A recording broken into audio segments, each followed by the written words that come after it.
Hello fellow sapiens and welcome to Sleepless Homo. Take a moment to settle in, quiet your mind, and let this slow storytelling keep you company, whether you're winding down for sleep, cooking, driving, or just working with headphones on. If you enjoy this kind of calm, science-based history, please like and subscribe. It helps this channel reach more curious minds and keep long-form learning alive. I'd also love to know how you use these episodes. Do you fall asleep to them, or listen while showering, or maybe during a late-night commute? If you drift off partway through, no worries. Timestamps in the description will help you pick up the story tomorrow. This is soft science, never wild speculation, told humbly. And as always, stay curious. Stay calm. Now, let's begin. If you place yourself in the deep past, long before farming or permanent villages, before even the word Neolithic had any meaning, the first thing you would likely notice in the hands of our ancestors is not a polished axe or a pot, but a stone. It is tempting to dismiss that as a primitive beginning, a kind of trial run before the so-called real technologies of later ages. But the truth is far richer. Those early stones, chipped, shaped, and wielded with care, were not simple in their own context. They were revolutionary extensions of the body, signals of new ways of thinking, and perhaps most importantly the foundation for everything that would come later. If we want to understand the first toolkit of humanity in the Neolithic, we must first acknowledge that this was only the most recent chapter in a saga stretching back nearly 2.5 million years. The earliest tradition we know of, the Oldowan, appears around 2,600,000 years ago in East Africa. These tools are often described as simple choppers, stones with flakes struck away to create a sharp edge. At first glance, they may seem crude. Yet, if you hold one in your hand, you realise they're carefully chosen river cobbles, struck at just the right angle to break predictably. They could cut meat from carcasses, break open bones for marrow, or slice plant fibres. For early hominins, these were not gadgets. They were survival itself. The fact that Oldowan tools appear not just in one site, but across wide landscapes shows that this was not the lucky accident of one clever ape. It was a shared knowledge, repeated and transmitted, the beginning of a technological tradition. After hundreds of thousands of years, something changed. By about 1,700,000 years ago, a new form appears, the Acheulean hand axe. Unlike Oldowan flakes, these tools are symmetrical, bifacial and refined. They required foresight, a sense of balance, and the ability to visualize a finished form before starting. Acheulean hand axes could butcher animals far more efficiently, dig into soil or cut wood. Their spread across Africa, Europe and Asia shows not just a tool, but a template, copied again and again over vast distances and timescales. For more than 1 million years, hand axes remained a dominant technology.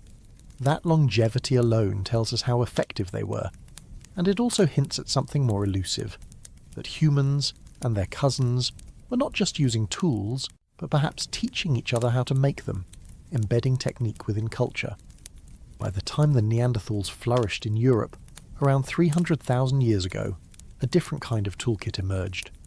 Known as the Mousterian, this industry shows a striking leap in complexity. Instead of focusing mainly on large hand axes, Neanderthals perfected the levallois technique, a method of preparing a stone core so that flakes of predetermined shape could be struck off. These flakes could be turned into scrapers, knives, or points. The process required careful planning, striking at precise angles and anticipating the geometry of the stone. It was, in short, the Stone Age version of mass production. Archaeologists often remark on how similar Mousterian flakes can look across sites, which suggests a shared knowledge system. Each of these traditions, Oldowan, Acheulean, Mousterian, was not an isolated invention. They represent steps in a continuum, a slow layering of ideas and refinements. To call them primitive is to misunderstand the ingenuity they required. And while we might be tempted to see them as stepping stones towards something better, it is perhaps more accurate to see them as adaptations perfectly tuned to their environments. A hand axe was as indispensable to a Homo erectus as a smartphone might feel to us. When we speak of the Neolithic toolkit, beginning after 10,000 BCE, we should remember that it did not spring from nothing. The sharp edge on a flake had been discovered more than 2 million years before. The idea of shaping stone into a standard form had been mastered in the Acheulean. The concept of planning a sequence of strikes, of thinking ahead in 3 dimensions, had been perfected in the Mousterian. Each chipped edge carried within it not only the mark of a hammerstone but also the accumulated memory of countless generations. What counted as a tool before the Neolithic was, quite simply, whatever could extend the reach of the human hand and multiply the force of the human body. These early stones allowed access to calories otherwise locked away, whether in marrow, roots or hides. They gave their makers an advantage in competition with predators. They were in many ways humanity's first experiment in becoming more than flesh. We cannot know if those early hominins recognised the significance of what they were doing, but looking back we can see the outlines of something unmistakable, a trajectory of innovation that would, thousands of generations later, lead to polished axes, sickles, pottery and architecture. The haunting question that remains is simple. Was this progression inevitable? Or could humanity have stalled with only flakes and hand axes, never crossing into the later inventions that remade the world? It is a question with no answer, but one worth keeping in mind as we follow the thread from stones in hand to the first true toolkit. If we slow down and look more closely at what these earlier stones actually represent, another dimension becomes visible. They were not only about the physical tasks they performed, but about the way they reshaped human thought. When an Oldowan toolmaker struck a cobble and produced a cutting edge, they were in effect externalizing their intention into the world. That stone became a frozen memory of their gesture. Each flake removed was a choice, and every surviving tool is a record of a decision made by a mind thousands or millions of years ago. This act of embedding thought into material may have been just as important as the meat it sliced or the wood it shaved. In many ways, tools were the first durable archive of human ideas, surviving long after their makers were gone. Archaeologists studying Acheulean hand axes have often marvelled at their symmetry, and some have gone so far as to call them the first objects of design. Unlike the more opportunistic flakes of the Oldowan, hand axes suggest that their makers valued form as well as function. The sheer consistency across continents, similar teardrop shapes from Africa to India to Europe, hints at a shared aesthetic sense, even if it was unconscious. For us, the difference between crude and symmetrical may seem small, but it marks a profound shift. To produce such shapes, the mind must hold a template, a mental image of the finished product. That capacity for mental projection lies at the core of later innovations, from cave paintings to architecture. The Mousterian adds another layer. Levallois flaking is often described as prepared core technology, but the blandness of that phrase hides its sophistication. The stone core had to be shaped with multiple careful strikes before the final blow released the flake. It is not hard to imagine how frustrating this could be. One slip, and the carefully prepared geometry was ruined. And yet, Neanderthals and early Homo sapiens repeated this process countless times. This reveals not only patience, but also a social context where such skill was learned and transmitted. These are not one-off experiments, but the work of communities where knowledge was preserved and improved. It is easy to view the 2 million years before the Neolithic as a static prologue, as if nothing truly changed until villages and farming appeared. But that does a disservice to the long arc of ingenuity visible in every chipped flake and polished edge. These early tools did not just keep their makers alive, they trained human cognition in planning, repetition, patience, and shared learning. Without that long apprenticeship in stone, the Neolithic toolkit could not have existed. And so, when we finally turn to the period after 10,000 BCE, we must keep these older stones in mind. They remind us that every so-called new invention rests upon an invisible scaffold of earlier breakthroughs. The first toolkit of the Neolithic was not a beginning, but a culmination, and in its edges we can still hear the echo of hands striking stone on stone in a world unimaginably ancient. When the final chill of the Younger Dryas receded, and the Holocene began around 10,000 years before the Common Era, the climate settled into a relative stability that the planet had not seen in many tens of millennia. Winters and summers still oscillated, but the wild lurches of Ice Age temperature swings became less frequent. Glaciers retreated, seas rose, and the landscape revealed vast new zones of forest, grassland, and river valley. For humans, this stability did not mean ease, but it did mean predictability, and that single shift opened the door to an unprecedented diversification of tools. The stone world that had once been dominated by hand axes and flakes began to fracture into regionally specialised toolkits, each adapted to the resources of its surrounding ecosystem. For mobile bands of hunters in the tundras of what is now northern Europe, this meant smaller, lighter microliths, tiny flint blades that could be slotted into wooden shafts or composite tools. For groups inhabiting the river valleys of the Levant, groundstone implements appeared, grinding slabs and mortars that could process seeds and nuts now abundant in the post-glacial vegetation. In East Asia, polished adzes and chisels emerge in the record, better suited to woodworking in the dense forests that spread as the ice retreated. These were not random innovations, but practical responses to changing worlds. When the mammoth steppe vanished, replaced by birch and pine, the same hunting strategies no longer sufficed. Tools became the bridge between memory and necessity, carrying old skills into new ecological realities. The idea that humans suddenly diversified their tools around this time can be misleading. Nothing in archaeology is truly sudden. Change is always layered and regional. But the Neolithic marks a clear threshold because so many of these regional experiments became enduring traditions, sustained over centuries instead of abandoned after a few generations. It was as if humanity collectively realised that the new Holocene world required new technologies, and then leaned into that realisation with remarkable creativity. We see the first clear patterns of regional identity expressed not through art alone, but through the way stone was struck, polished, and used. A microlithic toolkit from Britain looks nothing like a polished stone toolkit from China, yet both emerge from the same global shift, the end of the Ice Age and the beginning of a climate that encouraged permanence. It is important to stress that this diversification was not simply about better efficiency. Many of these tools are more labour-intensive than their Pleistocene predecessors. Grinding a stone axe head smooth could take days, compared to minutes for a chipped flake. The very willingness to invest such time signals that humans were embedding themselves differently in their landscapes.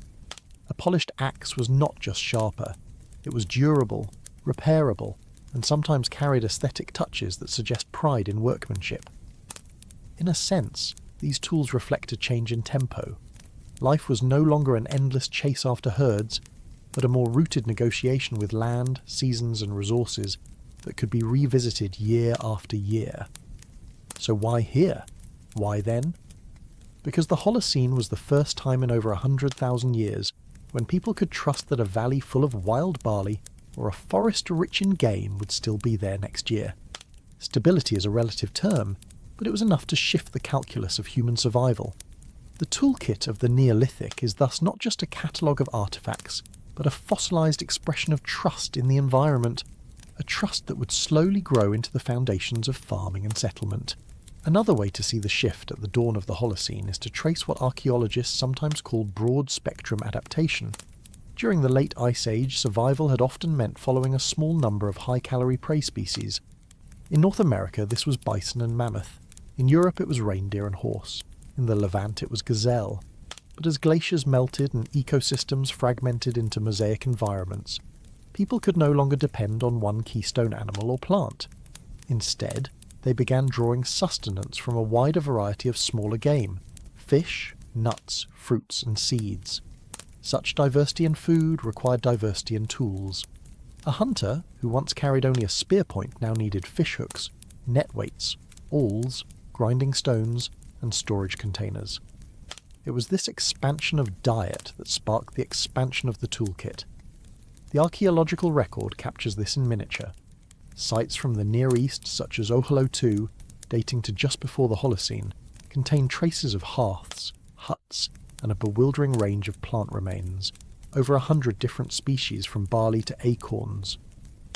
To process them, the inhabitants left behind basalt grinding slabs, mortars, and pestles. This is technology responding directly to ecological variety. In Japan, meanwhile, early Holocene coastal groups developed some of the world's first pottery, not yet for farming, but for boiling shellfish and acorns, a way of extracting calories from foods too bitter or tough to eat raw. Each region solved the puzzle of subsistence in its own way. but all show the same underlying principle. A world with more kinds of resources demanded more kinds of tools. At the same time, mobility patterns changed.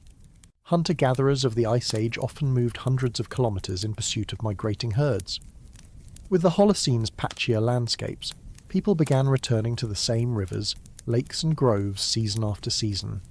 Archaeologists call this semi-sedentism. You can see its imprint in the tools themselves. Groundstone mortars are heavy and not easily carried long distances. Their presence signals a willingness to leave objects behind in a camp and expect to find them intact the following year. Likewise, more investment went into house structures, storage pits, and communal hearths, all of which were accompanied by tools that suited less mobile lives. Another layer of change is visible in craftsmanship. Flint knappers of the Mesolithic and early Neolithic began experimenting with bladelet technology, striking long, slender flakes from carefully prepared cores.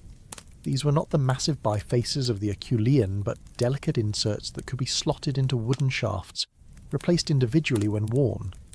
In some sites, archaeologists have found caches of dozens of nearly identical bladelets, suggesting standardization and even early forms of mass production.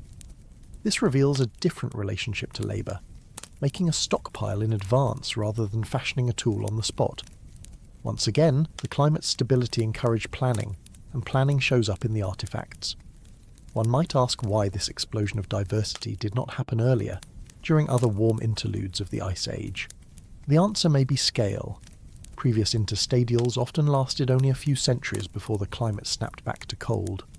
The Holocene, by contrast, stretched on, century after century, long enough for whole generations to grow up without witnessing sudden reversals. That gave human groups the confidence to invest in durable technologies and more permanent ways of living. In other words, the toolkit expanded not just because it could, but because for the first time it seemed worthwhile. And yet, behind all this innovation, there remains a note of caution. Archaeology only shows us what survived: stone, bone, and occasionally charred wood. The true breadth of early Holocene technology likely included perishable items, woven baskets, nets, clothing, shelters, that leave little trace. If we could see those lost technologies alongside the stone axes and grinding slabs, the diversity of this moment would appear even more dramatic. The Neolithic toolkit is therefore not a fixed list of artifacts, but a reflection of human imagination meeting a newly stable world. It may seem counterintuitive at first. For nearly 2 million years, humans and their close relatives had shaped stone by striking one rock against another, chipping off flakes to make cutting edges. The technique was effective, portable, and quick to learn. Why then would anyone take the time to rub stone against stone for hours, sometimes days, just to create an edge that already seemed achievable with a sharp flake?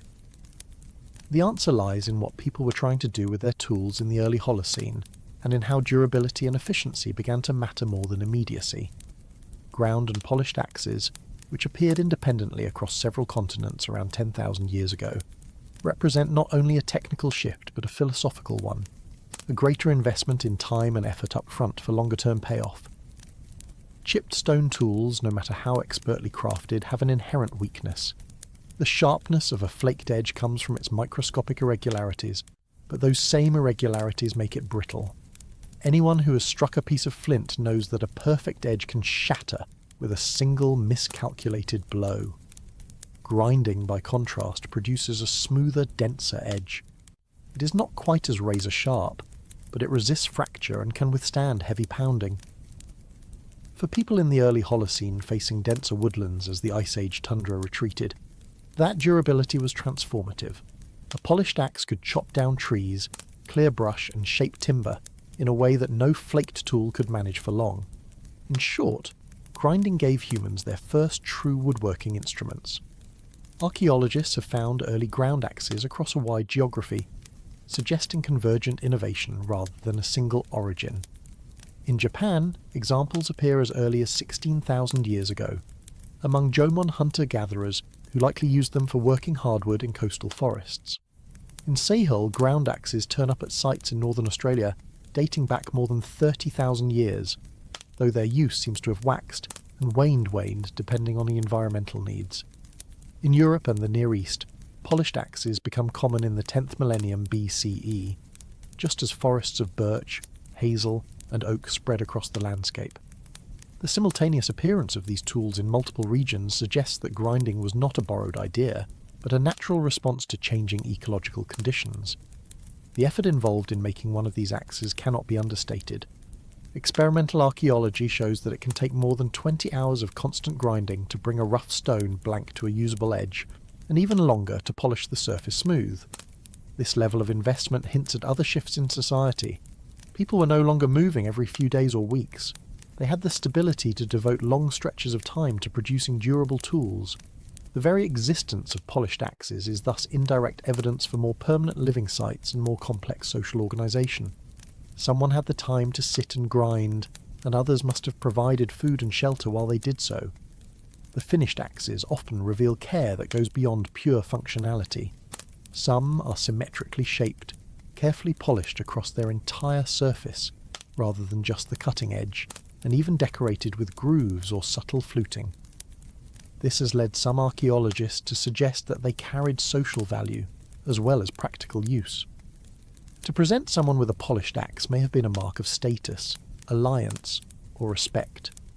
Indeed, ethnographic studies of more recent societies in Papua New Guinea show that finely ground axes were exchanged as prestige items, not merely as tools for chopping wood. It is not too far a stretch to imagine similar social roles for the earliest polished axes. Yet even if their making required effort, their use more than justified it. A polished axe could last months or years with only occasional resharpening. By hafting it securely to a wooden handle, early Holocene communities gained a lever of force unmatched by earlier flake-based tools. Tree felling, once a near impossible task with brittle edges, became achievable. Timber could be split for posts, beams, and eventually boats. In this sense, groundstone technology represents a turning point in how humans interacted with the natural world, no longer merely collecting from it, but actively reshaping it. And still, questions remain. Why do polished axes appear so suddenly in the record after millions of years of flaked stone? Was it simply the arrival of forests that made them essential, or does the innovation reflect deeper social change, perhaps even ritual significance? Were these axes independently invented multiple times, or did the idea spread along little-known networks of contact? The answers are incomplete, but what is certain is that the first ground and polished axes signal the dawn of a new kind of relationship between people, tools, and landscapes. They were not just sharper stones, they were instruments of transformation. What is especially striking about polished axes is how they fit into the ecological drama of the early Holocene. As the Ice Age ended, Europe and parts of Asia transformed from open steppes into heavily wooded terrain. What had once been wide grasslands roamed by herds of reindeer and bison became dense forests of oak, hazel, and elm. For people accustomed to a mobile life on open plains, this new environment required different strategies. Game was harder to track, sunlight was blocked by canopy, and new plant species dominated the understory. To live in this changed world, people needed tools not just for hunting, but for reshaping the landscape. The polished axe became the technological answer. It turned impenetrable forest into manageable space for movement, habitation, and eventually cultivation. Archaeological finds across Scandinavia illustrate this clearly. In southern Sweden, axe fragments from around 9,000 years ago show heavy wear along their cutting edges, consistent with chopping through hardwoods. Microscopic analysis reveals polish patterns that differ from those seen on tools used for butchery or hide scraping. These axes were not occasional implements. They were workhorses for clearing paths and opening up living areas. In Britain, waterlogged sites such as Starcar preserve hafted examples, where the axe head was set into a wooden handle using resin and sinew. The sophistication of these attachments shows that by the dawn of the Neolithic, the axe was not a crude experiment but a well-established, trusted instrument. Outside Europe, similar adaptations unfolded. In China's Yellow River Basin, polished axes appear in contexts associated with the earlier sedentary villages, suggesting their use in timber construction. The foundations of semi-subterranean houses point to systematic woodcutting, a task impossible without robust edge tools. In Africa, ground axes were discovered in Holocene deposits in the Sahara, from a time when the desert was still a savanna rich in trees. Here they likely played a role in both woodworking and managing fuel for fire. Though separated by thousands of miles, these communities converged on the same idea, that grinding stone into a tougher edge opened up possibilities not available to earlier flaked technology. The sheer durability of these axes also changed human labour. With flake tools, hunters and gatherers carried bundles of spare flakes, prepared to replace them when they broke. But polished axes shifted the balance. They were heavier, not easily replaced, and often required a stationary place to make and repair them. This encouraged the development of workshops, archaeological sites where unfinished axe blanks, polishing stones and piles of debris indicate repeated use by skilled individuals. In Denmark, quarries of fine-grained stone show evidence of large-scale production, with unfinished axes left at various stages. This points to specialization, or at least to organised cooperation in producing tools that required time, patience and knowledge. Another dimension is the way polished axes enabled woodworking beyond simple chopping. Flat surfaces could be smoothed, posts squared, and planks split with far greater control. The beginnings of carpentry are hinted at in sites with post-hole arrangements, suggesting timber-framed shelters. Later, Neolithic communities went even further, hollowing out logs to create dugout canoes, objects that changed mobility, trade, and the reach of human groups. Without polished axes, such projects would have been vastly more difficult. The axe thus sits at the root of a chain of innovation that reshaped transport, architecture, and eventually agriculture. Yet, as always, the story is not one of inevitability. Some regions where forests were sparse or softer woods predominated did not adopt polished axes quickly, if at all. The Australian record, for example, shows intermittent use of ground tools depending on ecological needs. This underlines an important truth. Technology spreads not simply because it is better, but because it fits a particular niche. The polished axe was revolutionary in some settings and less relevant in others. Its spread was shaped by environment, not destiny. So when we ask why people began grinding stone when chipping had worked for so long, the answer lies partly in the trees that grew, the spaces that closed in, and the ambitions of communities to make those spaces livable. The axe is a symbol of adaptation, of humans turning not away from their environment but directly against it, cutting, shaping, and remaking it to suit their needs.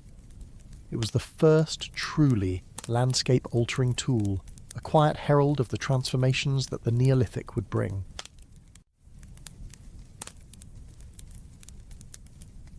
When grass was just grass, there was little reason to cut it.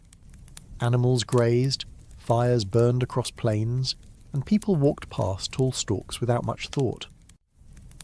But around 12,000 years ago in the Levant, a remarkable shift began. Certain grasses were not merely scenery, they were food. Barley and wild einkorn, growing in dense patches across the Fertile Crescent, carried within their seeds a store of calories richer than nearly any other wild plant. To gather them efficiently, people required a new tool.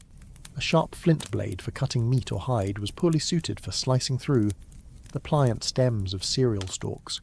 The innovation was to embed small flaked pieces of stone, microliths, into a handle, arranging them in a row like the teeth of a saw. This composite tool, a sickle, left behind a unique trace, a sheen called silica gloss, formed by the repeated cutting of grass rich in phytoliths. Archaeologists first recognized this gloss when examining Natufian sites in Israel and Jordan. Blades with polished edges, gleaming differently from other tools, betrayed their use as harvesters. The gloss was not decorative but functional wear, a microscopic mirror of repetitive cutting. From these sickles we can infer not just that people gathered wild cereals, but that they gathered them often, and in quantities sufficient to leave permanent marks on stone. In other words, the sickle tells us of intensification, of a deliberate shift toward reliance on grasses as a staple food. This shift was not yet farming. Natufian people still lived by a mix of hunting gazelle, gathering nuts, and fishing along river valleys. But the sickle represents the first step toward transforming landscapes into fields. By repeatedly returning to the same patches of wild grain, humans began a quiet experiment in managing plants, whether they realized it or not. Stalks cut before seeds fully dropped would scatter fewer grains, encouraging growth closer to camp. Over years, people unwittingly favoured cereals that held onto their seeds longer, the first unconscious step toward domestication. Without sickles, this selective pressure would have been impossible to sustain. The design of the early sickles varied, but the principle was consistent. In some cases, tiny blades were set into grooves in a wooden or bone handle, secured with bitumen or resin. Others used longer blades, snapped from a prepared core to create a continuous edge. Both types show heavy silica gloss, indicating that they were used over long periods. In the Jordan Valley, caches of discarded sickle blades show signs of resharpening and replacement, evidence of communities invested in long-term harvesting. The sickle was not a disposable tool, but one maintained season after season, much like polished axes in forested regions.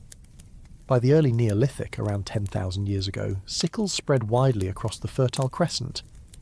In Sayonu and Jericho, entire toolkits for harvesting appear, suggesting grain had become central to diet. Beyond the Near East, similar tools emerged wherever grasses became targets. In the Nile Valley, blades with gloss indicate cutting reeds, and possibly cereals along floodplains. In Europe, as cereal crops spread with migrating farmers, sickles followed. Their form adapted to local materials, sometimes bone handles, sometimes antler, but always with the same characteristic row of sharp inserts. The sickle also had a social dimension. At Hilazon Tahtit, a Natufian burial site, archaeologists uncovered carefully placed sickle blades among grave goods, hinting that harvesting had symbolic or status significance. A tool for cutting grass became a marker of identity, perhaps even of wealth. To control the means of harvesting was to control access to food, an idea that would only grow stronger in the millennia to come. The adoption of the sickle reshaped daily life. Foraging had often been opportunistic, following seasonal availability. With sickles, people invested in scheduled harvests, returning to fields at specific times. This demanded planning, storage, and cooperative labour, cutting and bundling stalks, transporting them back to camp, and preparing them for processing required effort far beyond plucking berries or digging tubers. The sickle was therefore more than a tool, it was a commitment to a new rhythm of life. It is worth reflecting on how small an invention it seems. A stone blade set in wood, sharpened by use, worn shiny by stalks of grass. Yet from such modest beginnings grew a revolution. The sickle gave humans the ability to capture the energy of landscapes in concentrated form. It blurred the line between gathering and cultivation, and in doing so, it set the stage for one of the most dramatic shifts in human history. The move from foraging to farming. What counted as food changed, and with it, what counted as essential technology. Without sickles, wild cereals might have remained a supplement, never tipping the balance toward domestication. With them, humans stepped into a future where grasses would no longer be mere backdrop, but the very foundation of civilization. The true importance of the sickle becomes clearer when we consider how it shaped human mobility. Before its invention, groups could move freely from one hunting ground to another, consuming plants opportunistically along the way. The reliance on sickles, however, tied communities more closely to patches of land where cereals grew in abundance. It was not yet agriculture, but it was tethering.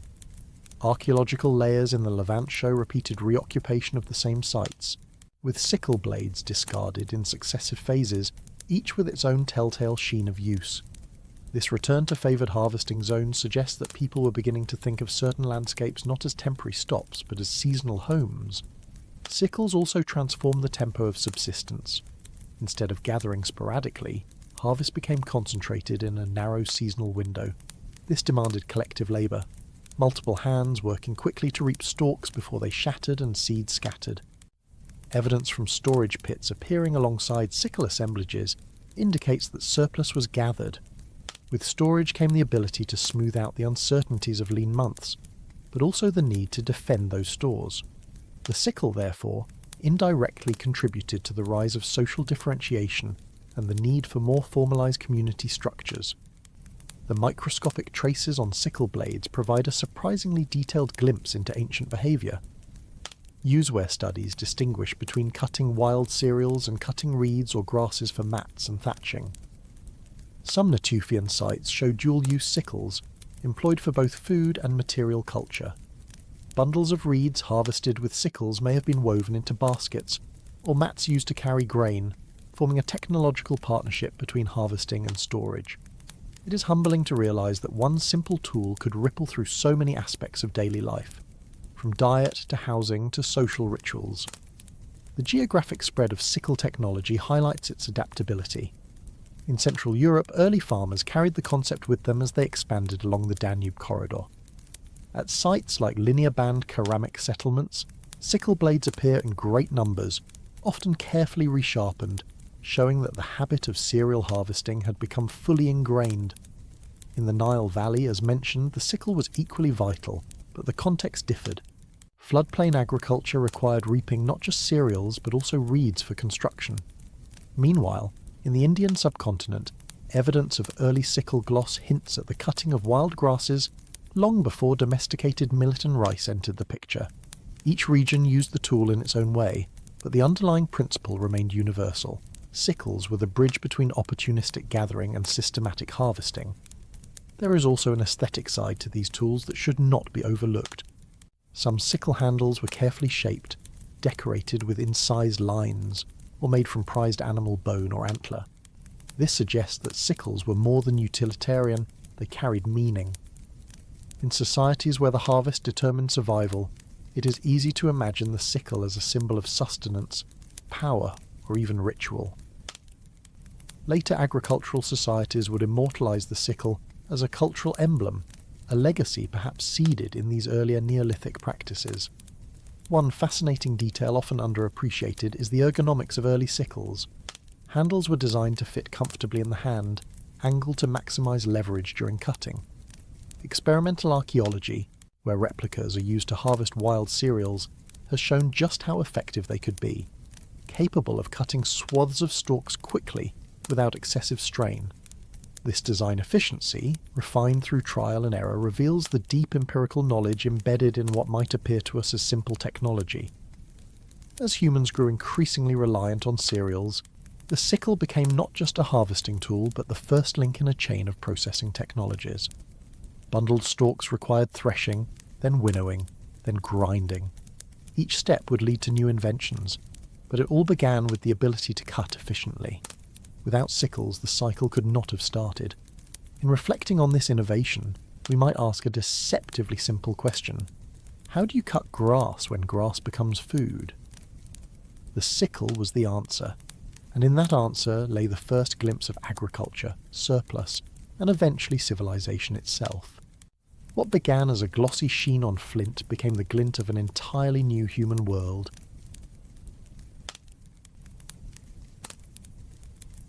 Cutting grass was only the beginning. A bundle of stalks carried back to camp may have been food in potential, but it was still stubbornly locked away behind husks and hard grains. Chewing raw barley or einkorn is possible, but it delivers little energy and much toothache.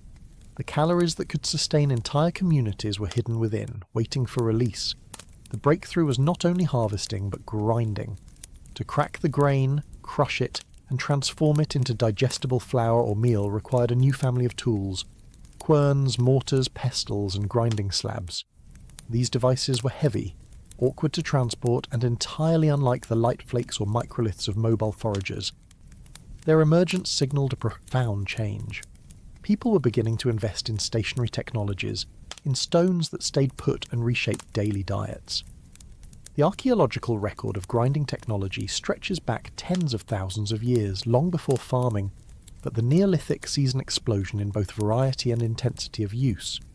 Mortars carved from basalt in the Natufian Levant bear deep wear scars from repeated pounding of seeds and nuts. Some are portable, bowl-shaped, perhaps used by households on the move. Others are massive, immovable stones sunk into the floors of semi-permanent dwellings. Pestles made of smooth river cobbles show polish, where hands grip them and ends battered from thousands of strikes. Usewear analysis reveals starch grains trapped in crevices, microscopic ghosts of the meals once prepared. Barley, legumes, acorns and lentils all make appearances, showing that grinding tools were not limited to cereals but expanded culinary options in every direction. By 10,000 years ago, saddle querns became common. These were elongated slabs with a shallow groove worn down the middle, used by rubbing a handstone back and forth. Unlike pounding in a mortar, This sliding action gradually reduced kernels to fine flour.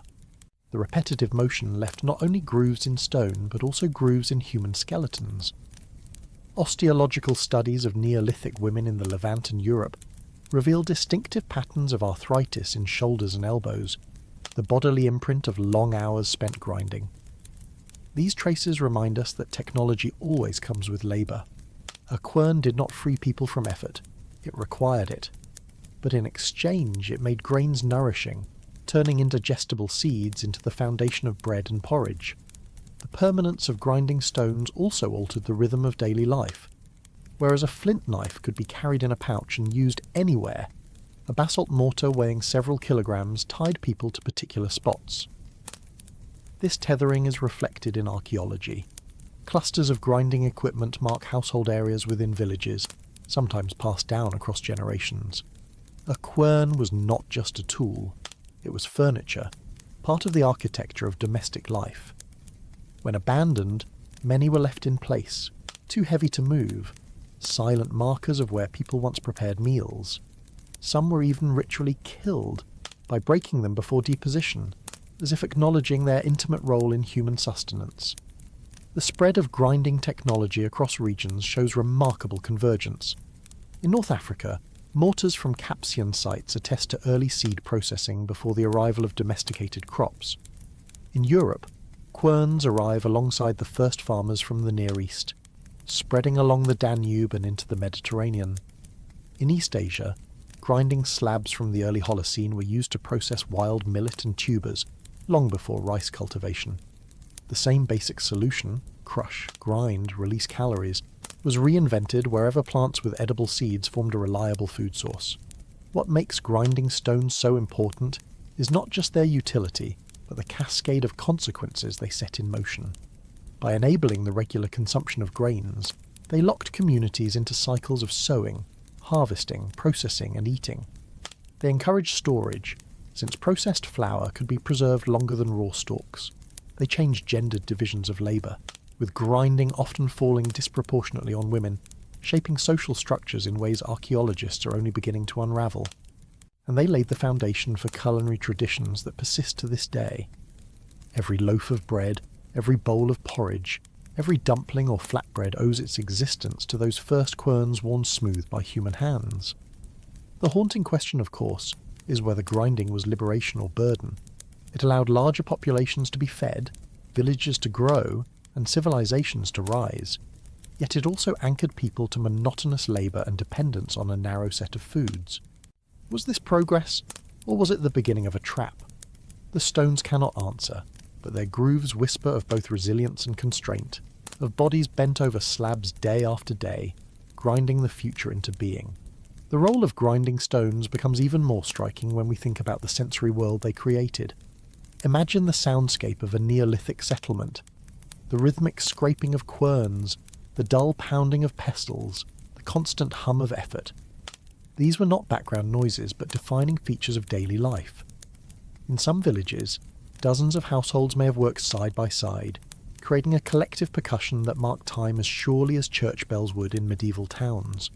Archaeologists have even speculated that the repetitive motions and sounds of grinding might have fostered a kind of meditative rhythm, binding households and communities together through shared labour.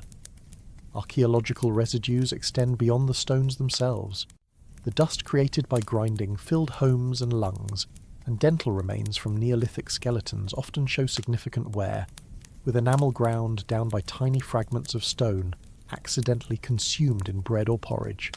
The gritty meals were nourishing but abrasive, reshaping teeth and shortening lifespans of molars. Yet these costs were endured because the nutritional payoff was immense. A kilogram of grain, when milled, could sustain a family for days, while the same weight in gathered fruits or hunted meat required far more energy and luck to obtain. Grinding stones thus turned the gamble of subsistence into something closer to routine. Beyond food, mortars and querns also processed pigments and minerals. Red ochre residues on some tools suggest they were used not only for meals, but for rituals, painting, or body adornment. In this sense, grinding was not merely about calories, but about culture. The same motion that turned barley into flour could also turn hematite into powder for decorating walls, tools, or bodies. Grinding tools therefore operated at the boundary between the practical and the symbolic, bridging nourishment and meaning. Regional innovations also highlight how communities adapted grinding technology to their environments. In the basalt-rich Levant, durable volcanic stone provided mortars that could last generations. In Europe, sandstone and granite were more common, producing different wear patterns and requiring replacement more often.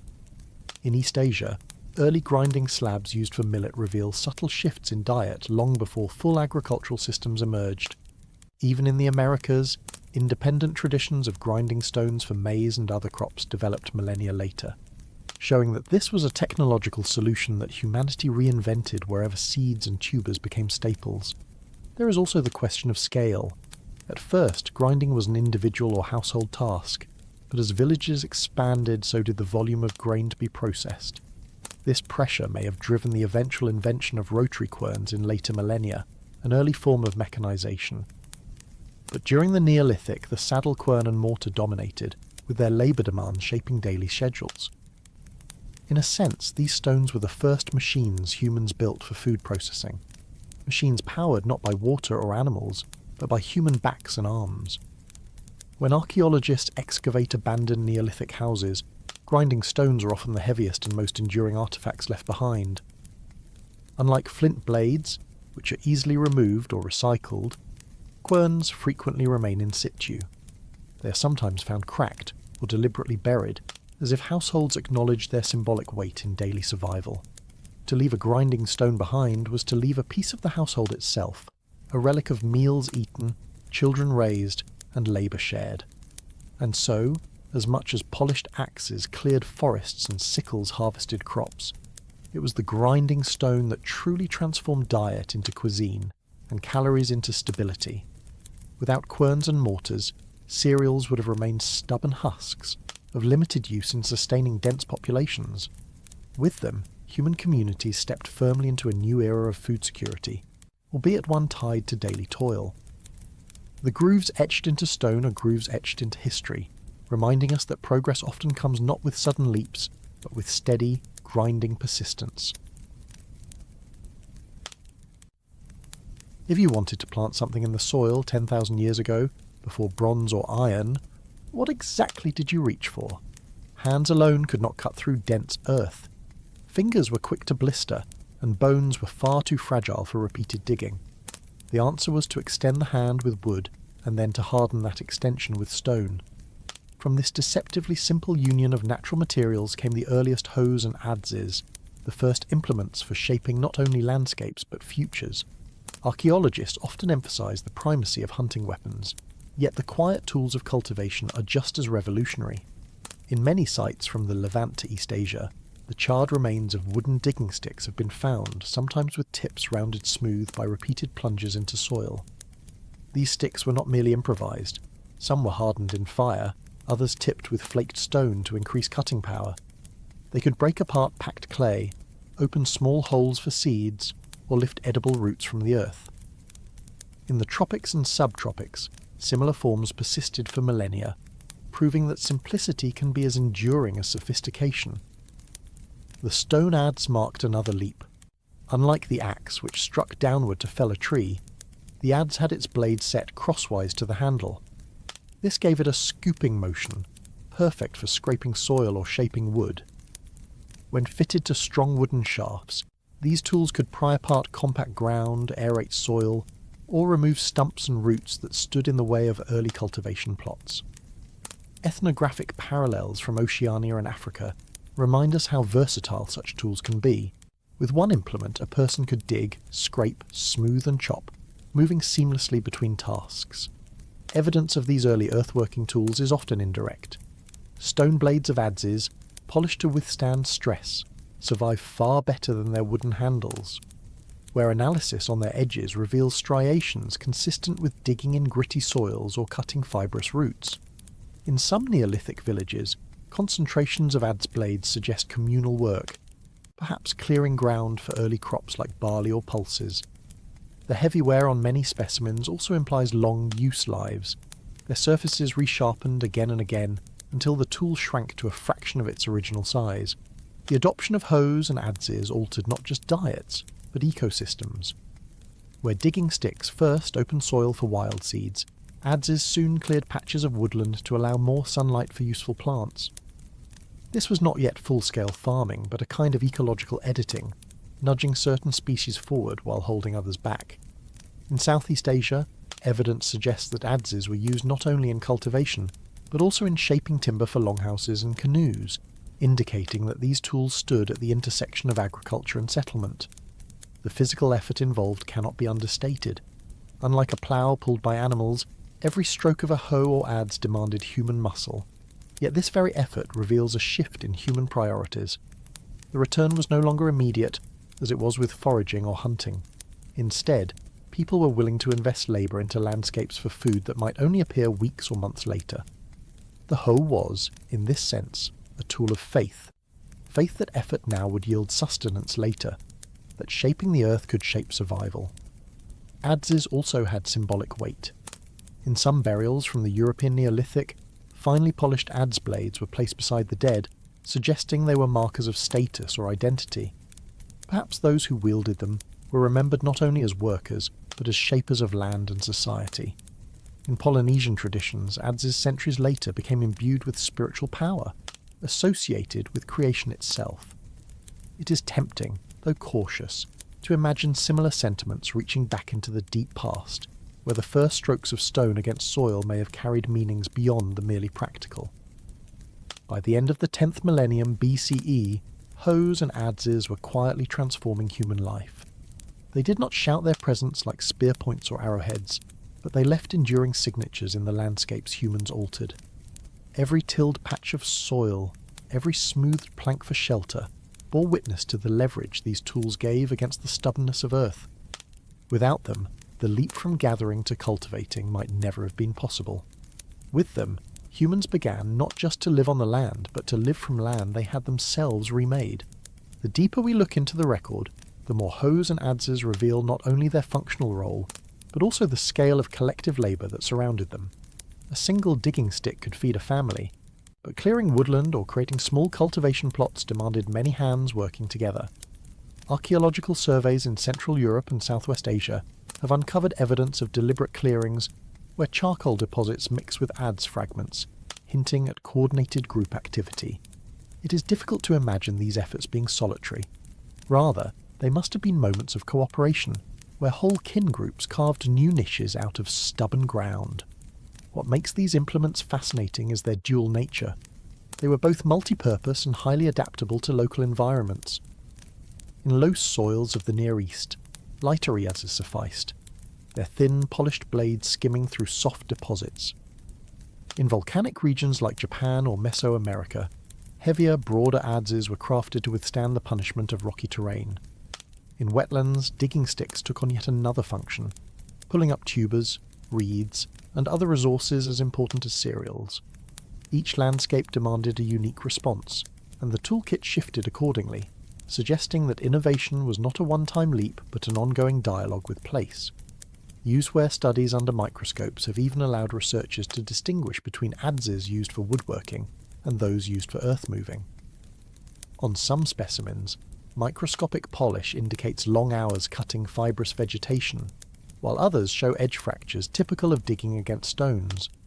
This means communities likely maintained sets of tools dedicated to different tasks, a form of specialization that anticipates later agricultural economies.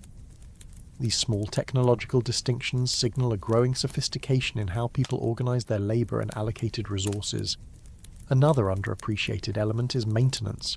Stone adzes, especially polished ones, could not simply be discarded at the first sign of dullness. Archaeologists find resharpening flakes scattered across habitation sites, clear evidence of ongoing care. These tools were valuable enough to justify repeated investment of time and effort, and in some cases they may have been passed from generation to generation. The life of a single adze could therefore span decades, carrying with it the memory of countless hours of human labour.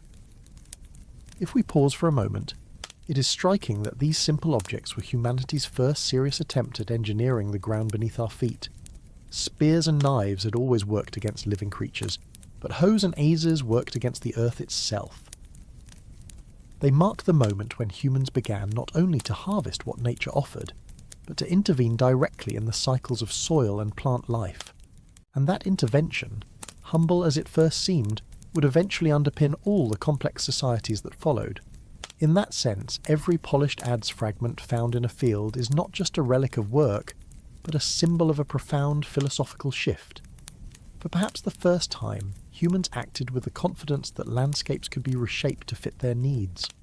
It was the quiet beginning of an idea that still defines us, that the ground is not only where we walk, but also something we can mould, one stroke at a time. When we think of the Neolithic, it is tempting to picture fields of grain or herds of goats, but just as transformative was the turn toward shaping wood and building structures that endured more than a single season. For much of prehistory, shelters had been ephemeral, tents of hide, brush huts, or lean-tos quickly abandoned as groups moved on. But by around 10,000 years ago, people began leaving behind post holes, charred timbers, and traces of carpentry that reveal a new ambition. Homes that could stand for years, even generations. This shift was possible only because stone tools evolved into instruments capable of cutting and shaping wood with precision. Polished adzes are the clearest example. These tools, with their ground stone blades mounted at right angles to wooden handles, were fundamentally different from flaked cutting edges of earlier times. By grinding and polishing the edge, Neolithic carpenters achieved a sharper, more durable surface that could slice into timber rather than splinter it. This was not just a minor improvement, but a complete reimagining of what could be done with wood. Archaeologists working at sites like Lepenski Vir on the Danube or Sattelhoek in Anatolia have uncovered timbers shaped with remarkable regularity, suggesting repeated blows by tools designed specifically for carpentry. The evidence of post holes provides another layer of proof. When timber posts rot away, they leave darker circular stains in the soil where they once stood. Entire floor plans of Neolithic houses can sometimes be reconstructed from these negative traces. Rectangular homes appear in many early villages, a radical departure from the rounded shelters of the Paleolithic. These straight walls and right-angled corners required beams cut to specific lengths, flattened on one side and fitted together. This is carpentry, not improvisation, and carpentry implies tools like chisels and adzes capable of shaping joints, trimming planks, and smoothing surfaces. Excavations in northern Europe, such as at the site of Starkar in England, show that woodworking traditions were already emerging even in Mesolithic contexts. But it is in the Neolithic that timber architecture truly takes hold. Houses grew larger, often with multiple rooms, hearths, and storage spaces. This required a new relationship with the surrounding forest. Entire groves were managed, cut, and regrown to supply beams and posts. The toolkits found alongside these dwellings often include dozens of polished adzes, suggesting that woodworking had become a core task in the daily rhythm of the community. The design of these houses also reveals a subtle but profound shift in human thinking. By investing labour into cutting and shaping wood, people anchored themselves in place. A house with fitted timbers could not be casually abandoned. It was a stake in the landscape, a commitment to permanence. The architectural remains of Jericho, for instance, include evidence of substantial timber reinforcements for early stone walls. Elsewhere, in the forests of Central Europe, the first longhouses stretched up to 30 metres in length, each requiring immense quantities of lumber. Without polished adzes and chisels, such feats would have been unimaginable. We can also glimpse the artistry of woodworking in smaller finds, bowls carved from solid logs, handles shaped for comfort, beams polished to a sheen that speaks of pride as well as utility. The line between tool and furniture blurred, and wood became a material not just for shelter, but for expression. Every cut and groove tells us that Neolithic people were no longer content merely to use what nature provided. They wanted to reshape it to suit their vision. The question lingers: when did humans become carpenters? Perhaps the answer lies not in a single invention, but in a growing confidence. By the early Holocene, people no longer just lived within nature's architecture of caves and forests. With adze in hand, they had begun to build their own, leaving behind timber frames that still whisper across millennia of soil. What also becomes clear when studying Neolithic woodworking is that these new techniques went hand in hand with social change. To build a large timber house or communal structure required not only sharp adzes, but also organised labour. Felling a tree, shaping its trunk into usable beams, and transporting the timbers to a building site could not be done by a single individual. These projects imply coordinated groups, perhaps family units or entire villages, working in concert. The remains of early longhouses in Central Europe, sometimes stretching nearly 30 metres, make this point undeniable. Their scale demanded both technical planning and collective effort, suggesting that architecture was as much about community as it was about shelter. Experimental archaeology has given us a vivid insight into how such woodworking might have looked and felt. Modern researchers using replica polished adzes have shown that cutting down a medium-sized oak is entirely feasible, though it takes many hours of steady work. The polished edge bites into the wood with far greater efficiency than flaked stone ever could, and once the trunk is felled, the same tools can smooth surfaces or hollow out troughs. In the process, the user builds a rhythm, each swing followed by a splintering crack, slowly turning raw forest into usable timber. These reconstructions remind us that every Neolithic house we uncover was once built by hands blistered and muscles aching, with weeks of effort embedded in every beam. There is also evidence that woodworking extended beyond simple construction. At sites in Scandinavia and the Baltic, archaeologists have unearthed wooden fish traps and weirs, precisely fitted with mortises and pegs shaped by chisels. These indicate a sophisticated understanding of joinery, where pieces of wood had to interlock in functional designs. In river valleys and marshlands, such wooden structures may have been as important to survival as the houses themselves, securing steady food supplies of fish and waterfowl. Here again, the adze and chisel proved indispensable, enabling techniques that prefigure carpentry traditions we recognise in much later historical periods. Another striking feature is the symbolic dimension attached to wooden architecture. Timber posts often appear in burial context, sometimes set upright beside graves, or forming part of mortuary structures. This suggests that woodworking was not purely utilitarian, but had ritual significance as well. Wood could frame not only the houses of the living, but also the spaces of the dead, linking everyday labour with cosmological ideas. The care taken to shape and place these posts reflects a reverence for timber as a medium that bridged the practical and the sacred. Ultimately, the move into carpentry during the Neolithic reveals a critical step in the human story. By shaping wood, people reshaped their relationship with permanence, community, and even memory. The polished adze was not merely a sharper tool, it was the key that unlocked the architecture of settled life. And once humans learned to fashion homes from trees, the forest was never again just a backdrop to survival. It became the raw material of culture itself.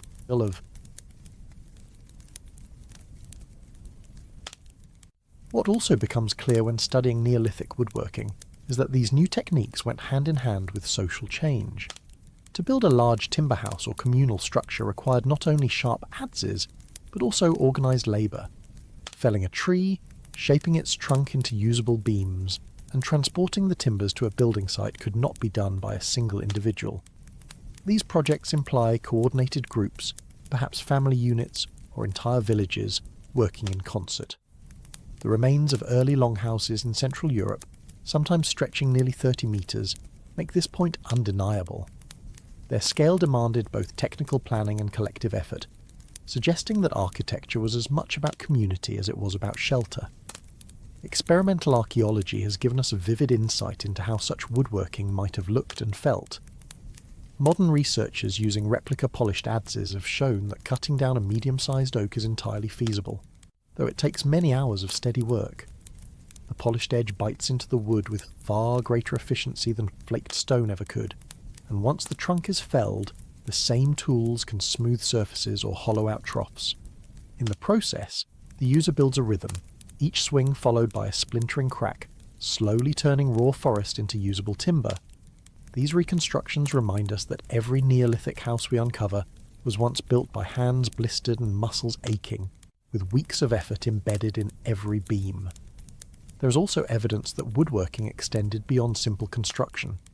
At sites in Scandinavia and the Baltic, Archaeologists have unearthed wooden fish traps and weirs, precisely fitted with mortises and pegs shaped by chisels. These indicate a sophisticated understanding of joinery, where pieces of wood had to interlock in functional designs. In river valleys and marshlands, such wooden structures may have been as important to survival as the houses themselves, securing steady food supplies of fish and waterfowl. Here again, the adze and chisel proved indispensable, enabling techniques that prefigure carpentry traditions we recognise in much later historical periods. Another striking feature is the symbolic dimension attached to wooden architecture. Timber posts often appear in burial contexts, sometimes set upright beside graves, or forming part of mortuary structures. This suggests that woodworking was not purely utilitarian, but had ritual significance as well. Wood could frame not only the houses of the living, but also the spaces of the dead, linking everyday labour with cosmological ideas. The care taken to shape and place these posts reflects a reverence for timber as a medium that bridged the practical and the sacred. Ultimately, the move into carpentry during the Neolithic reveals a critical step in the human story. By shaping wood, people reshape their relationship with permanence, community, and even memory. The polished adze was not merely a sharper tool, it was the key that unlocked the architecture of settled life. And once humans learned to fashion homes from trees, the forest was never again just a backdrop to survival. It became the raw material of culture itself. When we think about the Stone Age toolkit, our minds usually leap to axes, sickles, and grinding stones, durable artifacts that have survived for thousands of years in soil and sediment. Yet much of the prehistoric toolkit was made of materials that almost never endure. Cords of twisted plant fibres, nets woven from reeds, baskets stitched from grasses, and adhesives made of resin and pitch. These are the hidden technologies, the soft scaffolding of a daily life, without which the more famous stone implements would have been useless. Without a cord, a polished axe blade is just a lump of rock. Without binding, a fishing spear is just a stick. It is here, in the realm of fibres and glues, that the Neolithic toolkit takes on a fuller, more surprising shape. The evidence is rare but compelling. In caves such as Lascaux, impressions of woven mats have been found pressed into clay floors, ghosts of organic materials long since decayed.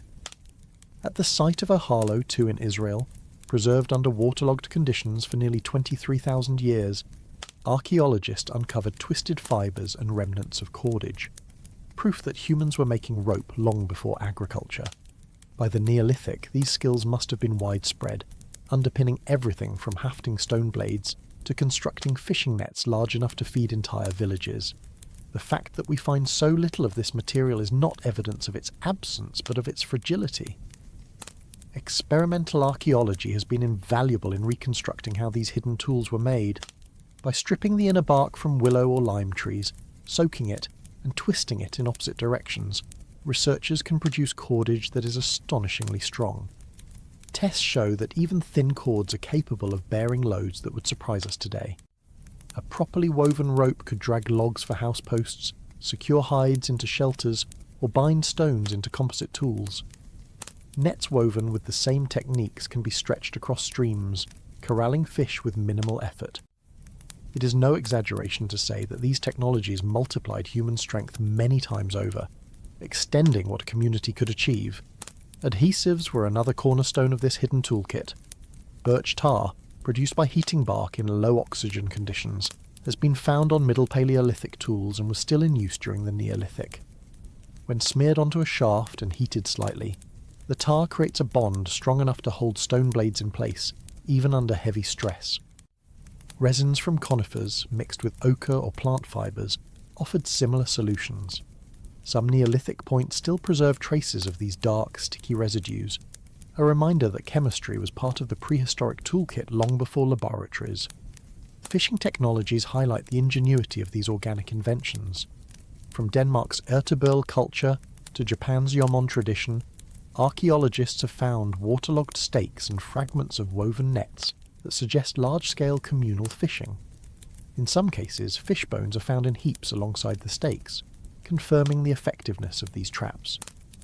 Nets allowed people to harvest food on a scale impossible with a single spear or hook, creating surpluses that supported larger, more permanent settlements. Once again, it is not the stone weights that truly mattered, but the cords and knots that bound them together. The symbolic weight of fibre technologies should not be overlooked either. Twisted cords were sometimes impressed into clay to create decorative patterns, foreshadowing pottery designs. Woven mats may have functioned as both flooring and burial coverings, giving texture and dignity to daily life and ritual alike. In these ways, the hidden toolkit was not just practical, but cultural, threading together the fabric of Neolithic societies in the most literal sense. The haunting question is how much we have lost to decay. If a single waterlogged site can reveal cordage, nets, and mats, how many more invisible tools were once everywhere, only to rot into silence? When we look at a museum display of polished axes, we are seeing just the hard skeleton of the Neolithic toolkit. The flesh, woven, twisted, sticky and supple, has mostly vanished.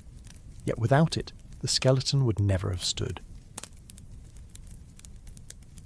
When we picture the Stone Age, the very word tricks us into thinking that stone was the only resource our ancestors valued. Yet in truth, many of the sharpest and most versatile tools were not chipped from flint or ground from basalt at all. They were carved from bone, antler, and ivory. These were the softer, more workable materials that turned the remains of animals into the implements of daily life. They carried an advantage that stone often could not. Their natural forms were already close to what people needed, requiring less labour to shape and producing edges that could be honed to a fine, needle-like sharpness. The Stone Age might more honestly be called the age of everything durable, for bone and antler left their traces alongside stone in nearly every Neolithic site.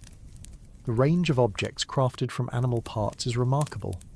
Awls made from long bones were essential for piercing hides, a task that even the sharpest flint struggles with. The narrow taper of a bone awl slips easily through leather or woven material, allowing early humans to lace, stitch and fasten garments or bags. From awls, it was a short step to needles, often made of bone or ivory, and sometimes complete with carved eyes for threading sinew or plant fibre. The presence of needles suggests clothing not just draped but tailored, with seams, folds and reinforcement, garments that were as much constructed as they were wrapped. Such tailoring, in colder climates especially, would have meant the difference between survival and frostbite. Fishing and hunting likewise leaned heavily on organic materials. Harpoons carved from antler tines or ivory tusks provided barbed edges capable of piercing and holding fast to slippery prey. These multi-pronged weapons were sometimes composite, their barbs detachable to make retrieval easier. The use of antler in particular offered strength and flexibility that stone could not match. Its fibrous structure resisted breaking under stress, making it ideal for repeated thrusts in hunting large aquatic animals. Archaeologists have found caches of such harpoons in sites from Scandinavia to Siberia, suggesting wide adoption and innovation with local animal resources. Bone was also adapted for finer domestic tasks. Spatulas and burnishers carved from ribs helped in smoothing hides during tanning, while polished antler tools may have been used for shaping pottery, even before clay became central to Neolithic economies. Ivory fragments, mammoth ivory where it survived, or later walrus and hippopotamus tusks in certain regions, were worked into both utilitarian and decorative objects, their fine grain allowing detailed carving that bone could not always achieve. While we will not dwell here on the symbolic art these materials sometimes carried, it is worth remembering that tools and decoration often overlapped in function, blurring the line between practical and aesthetic. The durability of bone and antler tools also ensured their survival in the archaeological record, but like stone they present a biased picture. Many must have decayed where preservation conditions were poor, and what we see today is only a fraction of what was once made. The finds we do possess, however, paint a picture of societies that understood how to exploit the full spectrum of materials available to them. An animal was never just meat. It was hide for clothing, sinew for thread, bone for awls, antler for harpoons, horn for containers, and ivory for delicate work. Each successful hunt rippled out into an expanded toolkit, a small technological leap every time. These objects remind us that early technology was not one-dimensional. It was not simply about striking rocks together, but about finding the sharpest, strongest, and most flexible material for the task at hand. In that light, the question lingers, how many bone needles and antler harpoons have returned to dust, leaving us with the illusion that stone alone carried us through prehistory?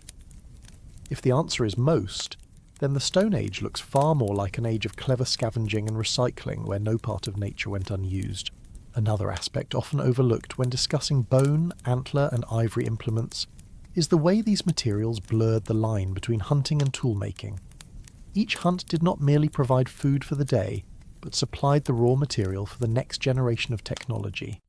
A broken mammoth tusk could be whittled into a dozen small, sharp points. The cast-off antlers from red deer, naturally shed each year, became a renewable source of tool stock long before the idea of renewable resources had a name. This made certain landscapes unusually rich in opportunity. Forested valleys, where deer thrived, doubled as hardware stores in the minds of prehistoric communities, while mammoth steppe regions gave access to enormous tusks, whose sheer size allowed the crafting of tools unimaginable in smaller species. The adaptability of bone and antler also shows up in their repairability. Unlike brittle stone, which once snapped could rarely be reused, bone could be reshaped, resharpened, or carved again into a smaller tool. Archaeologists sometimes find layers of use wear on the same object, with points that were first barbed for hunting, then reground into awls or chisels after breakage.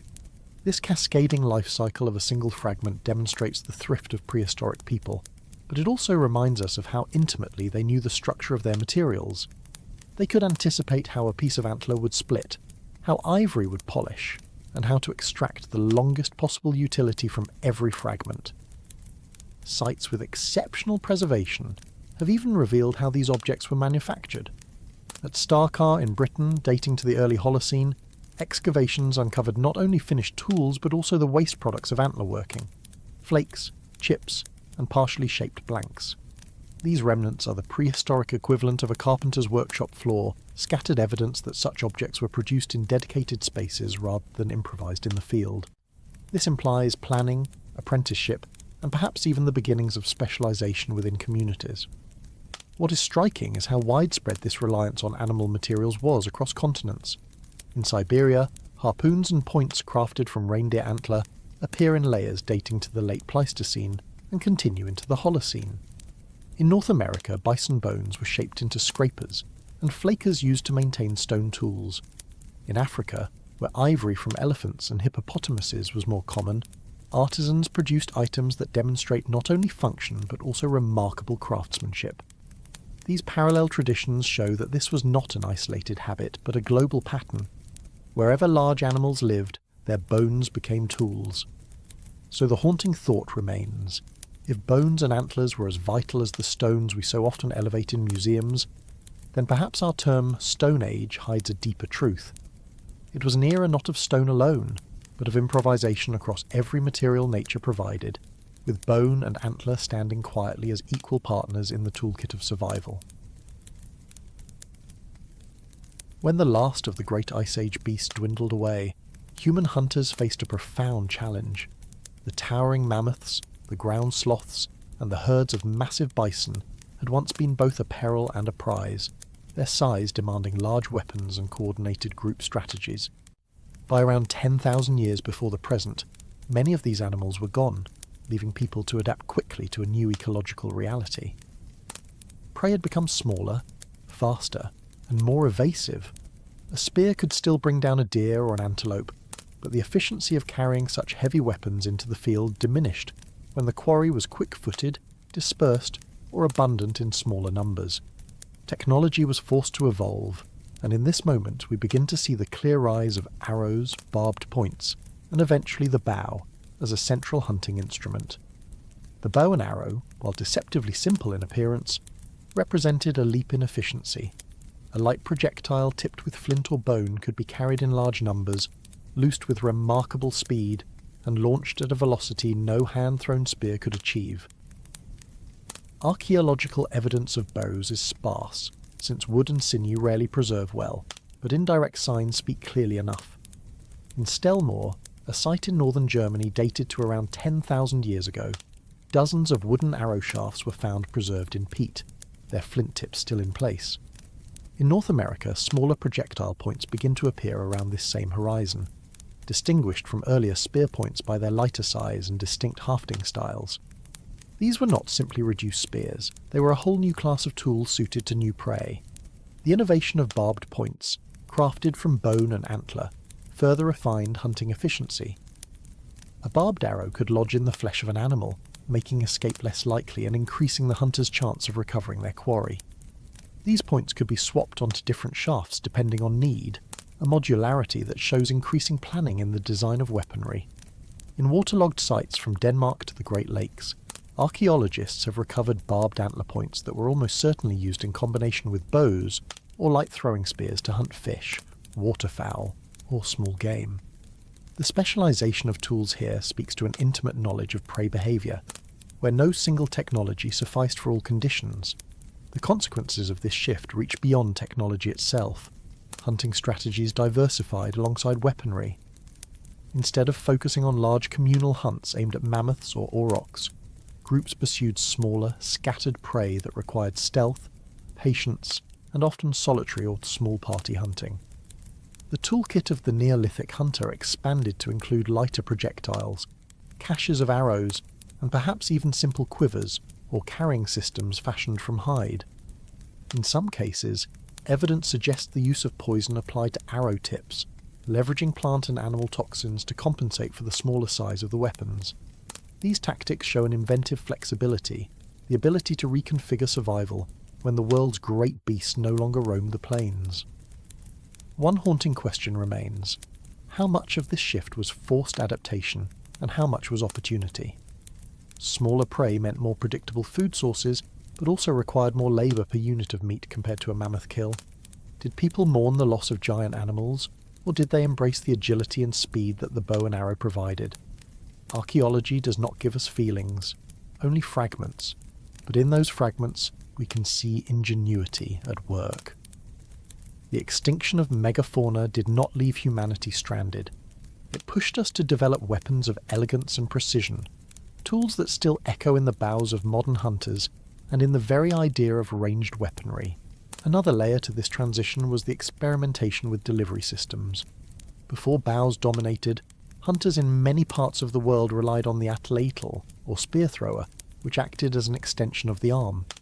This device, essentially a carved lever with a hook at the end, allowed a hunter to hurl a light spear or dart at far greater speed and distance than would be possible with the naked hand. Archaeological finds from Europe, the Americas, and parts of Asia confirm its widespread use, often beautifully decorated with animal carvings. In fact, the atlatl likely overlapped with the early bow for centuries, each tool chosen for its advantages. The atlatl for long-range power against larger animals, the bow for rapid fire and accuracy when prey were quick or numerous. This coexistence shows how adaptive human communities were, layering technologies rather than simply replacing them. The rise of arrows also reshaped the kinds of raw materials valued by toolmakers. Stone points became smaller and thinner, with careful pressure flaking creating delicate barbs and notches for hafting. But many arrows did not need stone tips at all. Ethnographic parallels and some preserved examples show that sharpened bone, antler splinters, or even fire-hardened wooden tips were just as effective for small game. The bow democratized hunting in this way. Not every projectile had to carry the weight of precious flint. A hunter could carry dozens of arrows, losing some without catastrophic cost. This shift may have changed not only how people hunted, but also how they thought about risk and abundance in their tools. Archaeologists can often distinguish arrow wounds in animal bones from spear injuries. Arrows leave smaller, neater punctures, sometimes clustered in patterns that suggest volleys of shots rather than a single thrust. In North America, for instance, bison bones at certain kill sites display multiple fine perforations, hinting at group hunts where hunters released arrows into a herd to wound many animals at once. In other contexts, the light arrows seem to have been used for birds and hares or fish, supporting the idea that hunting became a more constant daily effort, rather than an episodic high-stakes confrontation with giants. The adoption of bows and arrows also had consequences for social life. They allowed younger or less physically strong individuals to participate effectively in hunting, since skill in drawing a bow or aiming an arrow could compensate for what was once a matter of sheer muscle power. This may have broadened the pool of hunters in a community, subtly redistributing roles and responsibilities. With more hands able to contribute, reliance on one or two expert spear throwers diminished. In this sense, the bow and arrow were not just weapons of efficiency, but tools of inclusion. The spread of this technology was uneven, but astonishingly wide. By the early Holocene, bows were known in Europe, Asia, and parts of Africa, while the Americas maintained both bows and atlatls for centuries before bows became dominant. Regional variation mattered. In dense forests, the bow's quiet precision was invaluable, while in open plains the atlatl still had advantages. Such variation reminds us that prehistory was never a single, uniform march of progress. Instead, people made choices based on environment, prey, and tradition. Ultimately, the disappearance of megafauna forced humanity to confront the limits of brute force in hunting. What emerged was a suite of lighter, faster, more flexible technologies: bows, arrows, darts, barbed points, that reflected a new relationship with the natural world. Hunters no longer sought to topple giants with massive spears, but instead learned to master accuracy, patience, and volume of fire. The transformation was not merely technological, it was philosophical.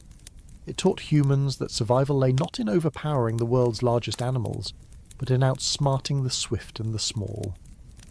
And that lesson has echoed ever since, from the first flights of arrows across late Ice Age valleys to the enduring archery tradition still alive today.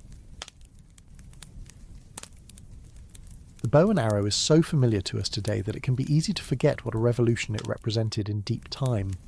Imagine, for a moment, the silence of a late Pleistocene marshland or the edge of a post-glacial forest around 10,000 years before the present. Large animals still moved through those landscapes, but smaller, quicker prey increasingly defined the rhythm of subsistence. To approach within spear range was dangerous and often impossible. What was needed was a tool that could reach across distance, strike without warning, and yet be carried easily by a single hunter. This is where the bow emerged, not as a sudden invention, but as a convergence of materials, skill, and imagination that had likely been building for millennia. The bow was, in many ways, the stealth technology of the Stone Age, turning human hunting into something quieter, faster, and more precise. The archaeological record gives us scattered but invaluable glimpses into this development. One of the oldest known bows comes from Homegard in Denmark, preserved in the waterlogged layers of a bog and dated to roughly 8,000 years before the present. Carved from elm wood, its elegant symmetry and narrow limbs show an understanding of tension and resilience that was far from primitive. These bows were not simply sticks bent with a string. They were carefully shaped tools that distributed energy efficiently, suggesting that their makers had experimented, refined, and transmitted designs across generations. The Homegard bows also reveal that archery was not restricted to one environment. They were likely used in forests as well as wetlands, where their reach allowed hunters to target deer, birds, and even fish. Earlier evidence pushes the origin of archery back even further. At Stellmore in northern Germany, excavations uncovered thousands of arrow shafts and bone points associated with reindeer hunting around 11,000 years ago. The sheer scale of the finds suggests not casual use, but a well-established technology at the end of the Ice Age. These arrows, some with finely carved foreshafts and barbs, indicate that hunters already understood how to tailor projectiles for specific prey. Stellmore's reindeer bones also carry the signatures of arrow strikes, direct evidence of the weapon's effectiveness in mass hunts, where speed and stealth made the difference between success and starvation. Beyond Europe, fragments of early bows and arrowheads turn up in Africa, where some scholars argue that archery may have roots stretching into the late Stone Age, perhaps as early as 64,000 years ago, at sites like Sibidu Cave in South Africa. There, tiny stone points appear too small for spears, better suited for light arrows. Whether these represent true bow use or experimental projectiles remains debated, but they remind us that the story of archery is global and likely older than the most spectacular preserved finds. What made the bow so transformative was not just its ability to kill, but its efficiency. An arrow could be released in near silence, avoiding the commotion that a spear throw or atlatl launch might cause. This meant hunters could remain hidden, striking from cover or even from within shelters.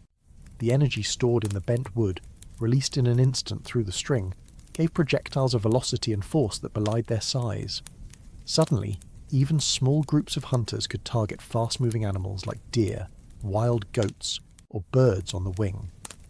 Archery extended the human reach not only across space, but also across ecological niches, opening new food sources and strategies. Equally important was the portability and repeatability of the system. A bow could be carried slung across the back, light enough for long journeys, and a quiver of arrows provided multiple chances in a single encounter. This redundancy reduced risk, since a missed shot no longer meant a lost opportunity. It also allowed for cooperative hunts where volleys of arrows could be loosed in quick succession, overwhelming even wary herds. Though we cannot reconstruct the exact soundscape of those hunts, one can imagine the soft twang of strings replacing the heavy thud of spears, a shift that signalled both technological innovation and a different philosophy of survival. The craftsmanship behind bows also deserves attention. Selecting the right wood required knowledge of local trees and their properties, yew, elm, or ash in Europe, bamboo in parts of Asia, and other flexible hardwoods elsewhere. Each material demanded particular shaping, drying, and tillering to balance strength with elasticity. Strings were another delicate problem, often made from sinew, rawhide, or twisted plant fibres, each with its own durability and weather resistance. Arrow construction multiplied the complexity. Shafts straightened by fire or pressure, fletchings of feathers aligned to stabilise flight, and points designed for piercing, cutting, or barbing depending on the quarry. In all, the bow and arrow system was not one invention but a suite of technologies, each interdependent and requiring accumulated wisdom to perfect. The spread of archery across continents in the early Holocene also raises questions about cultural transmission versus independent invention. Did the idea travel along networks of contact, carried by migrants and shared at seasonal gatherings? Or did different groups facing similar ecological challenges arrive at similar solutions on their own? The truth may be both. In any case, the bow's wide distribution by 10,000 years ago demonstrates its utility, a technology so compelling that it became part of human life almost everywhere it could. And yet, the bow was not always embraced instantly or universally. In some regions, like the Arctic, the spear thrower retained prominence far longer, suited to open spaces and large game. Elsewhere, traditions of spear use continued alongside archery, suggesting that old habits, ritual significance, or simple preference-shaped choices. The bow story, then, is not one of inevitable triumph, but of integration into diverse toolkits. It was another option, powerful and versatile, but always adapted to the rhythms of local life.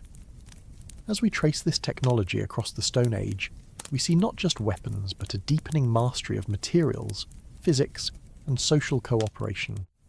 The bow and arrow distilled human ingenuity into a quiet, deadly curve of wood and string, capable of transforming landscapes of survival.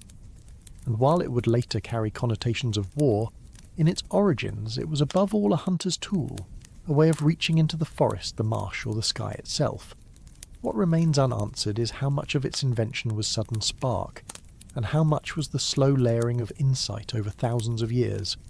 Did one inspired hand first bend a branch and string it, or was the bow the culmination of countless small experiments that no one hunter could ever claim?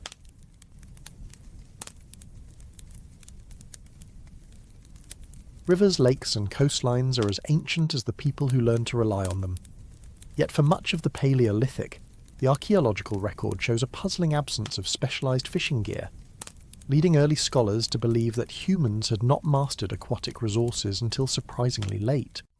That assumption is steadily dissolving under the weight of evidence. By the time we enter the Holocene around 10,000 years before the present, fishing kits appear in astonishing diversity across the globe.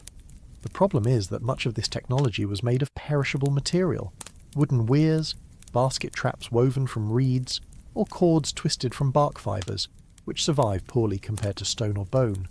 What remains to us are fragments, a sharpened point of antler, a carved bone fishhook, a cluster of stone sinkers drilled with holes. From these traces we reconstruct not only meals, but entire systems of subsistence. The Stone Age toolkit was not complete without tools designed to harvest the water. Take Japan, for instance, where the Jomon people left some of the world's earliest fish hooks, beautifully carved from deer bone and shell, dating to around 23,000 years before the present. but proliferating especially after 10,000 years ago. These were not crude experiments. Some are barbed, others are gorge hooks shaped like slender cylinders designed to lodge crosswise in a fish's throat. Their very variety shows experimentation, adaptation to different fish species, and the importance of aquatic food in their diet. Alongside the hooks, archaeologists have found net weights, pebbles with grooves or notches that held down woven fibre nets. This suggests that fishing was already a collective activity, demanding planning, cooperation, and knowledge of seasonal fish runs. In Mesolithic Europe, fishing sites also come to light. At Lepenski Vir on the Danube, the evidence points to sturgeon harvesting on a remarkable scale. Large stone net sinkers, combined with carved depictions of fish and the remains of riverine species, imply a fishing tradition that could sustain entire communities. Elsewhere in northern Europe, fish weirs made of wooden stakes have been preserved under waterlogged conditions. These simple but ingenious structures funneled fish into enclosures where they could be trapped in numbers without direct pursuit. It was passive harvesting, relying not on the strength of an individual hunter, but on the placement of timbers and the flow of water itself. Africa too yields signs of advanced fishing kits. At sites around Lake Turkana and other freshwater basins, barbed harpoons of bone and ivory appear in the archaeological record by the early Holocene. Their serrated edges, carved with regularity, would have been devastatingly effective against large fish and even aquatic mammals. These weapons blur the line between hunting and fishing, showing how aquatic environments required tools just as specialised as terrestrial ones. In the Congo Basin, similar harpoons have been found, pointing to a wide distribution of aquatic skill. These were not marginal activities, they were mainstays of survival, capable of feeding hundreds when the rivers were full. The ingenuity of early fishing technology was in its multiplicity. Hooks worked for patient individuals, lines cast into deep pools, nets, weighted with sinkers, caught fish schooling in shallows. Harpoons allowed pursuit of larger prey from riverbanks or rafts. Basket traps, invisible in the record except where anaerobic mud preserved them, captured fish passively overnight. Together, these methods reveal that fishing was not an occasional supplement, but a carefully structured strategy, spreading risk across techniques and seasons. The resilience of fishing communities in the early Holocene suggests that rivers and coasts offered a form of security against climate instability. Even as forests expanded or contracted, waters still carried fish. This may help explain why some regions developed relatively sedentary lifestyles before agriculture was fully established. Reliable aquatic harvest created surpluses, which in turn encouraged investment in durable fishing kits. Imagine the hours required to carve a barbed harpoon from bone, polish a hook to smooth perfection, or braid 100 metres of fibre cord. These were not improvisations. They were planned, durable instruments of survival. We should not underestimate the social meaning of these tools either. A finely carved fish hook might have been passed down, its edge resharpened, its string replaced, but its form enduring across generations. Knowledge of where to set nets, when to spear migrating fish, or how to maintain a weir required observation passed on through stories and teaching.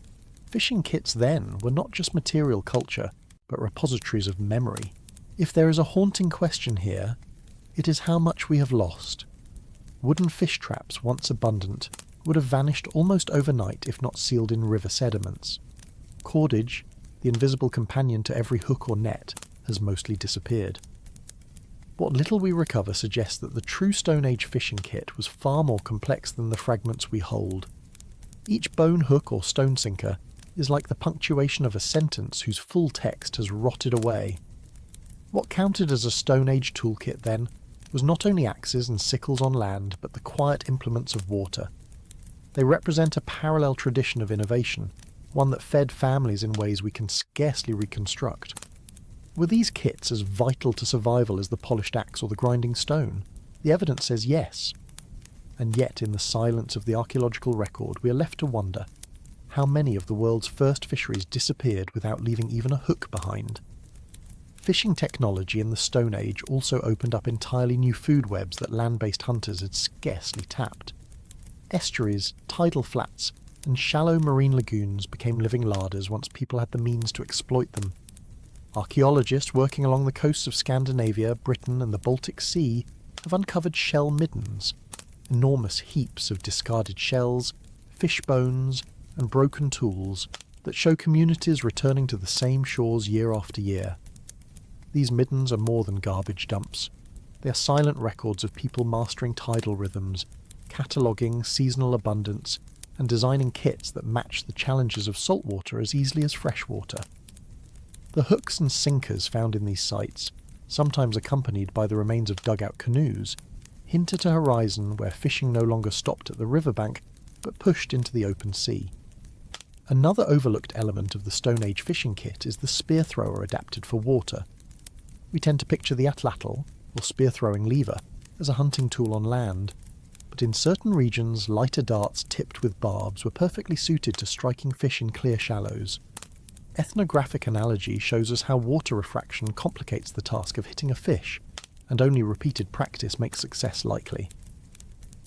The very fact that specialised barbed points appear in early Holocene contexts suggests that people not only experimented but committed themselves to long training.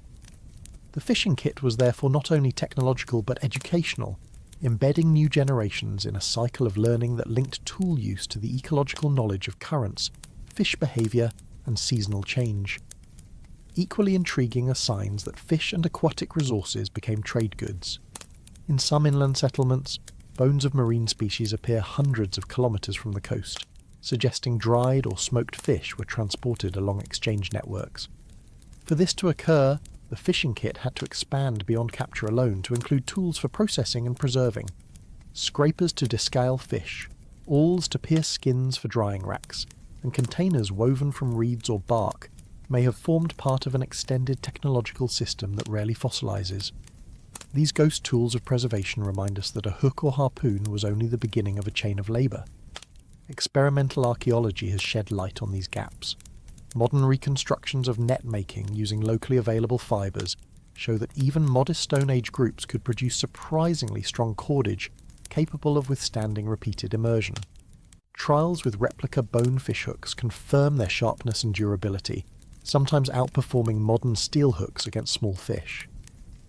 By testing these ancient designs, researchers remind us that the Stone Age fishing kit was not primitive improvisation, but the product of centuries of refinement. In the end, the quiet genius of the Stone Age fishing kit lies in its invisibility. Unlike polished axes or monumental stone structures, these tools rarely capture the spotlight. Yet without them, countless communities would have faced hunger during lean seasons. They were the steady companions of rivers and coasts, feeding children, supporting settlements, and perhaps inspiring the earliest inklings of cooperation that later built farming villages. The question that lingers is how much of our early survival rested on these lost nets and vanished lines, and whether their absence from the record has led us to underestimate the ingenuity of our ancestors who fished as skillfully as they hunted.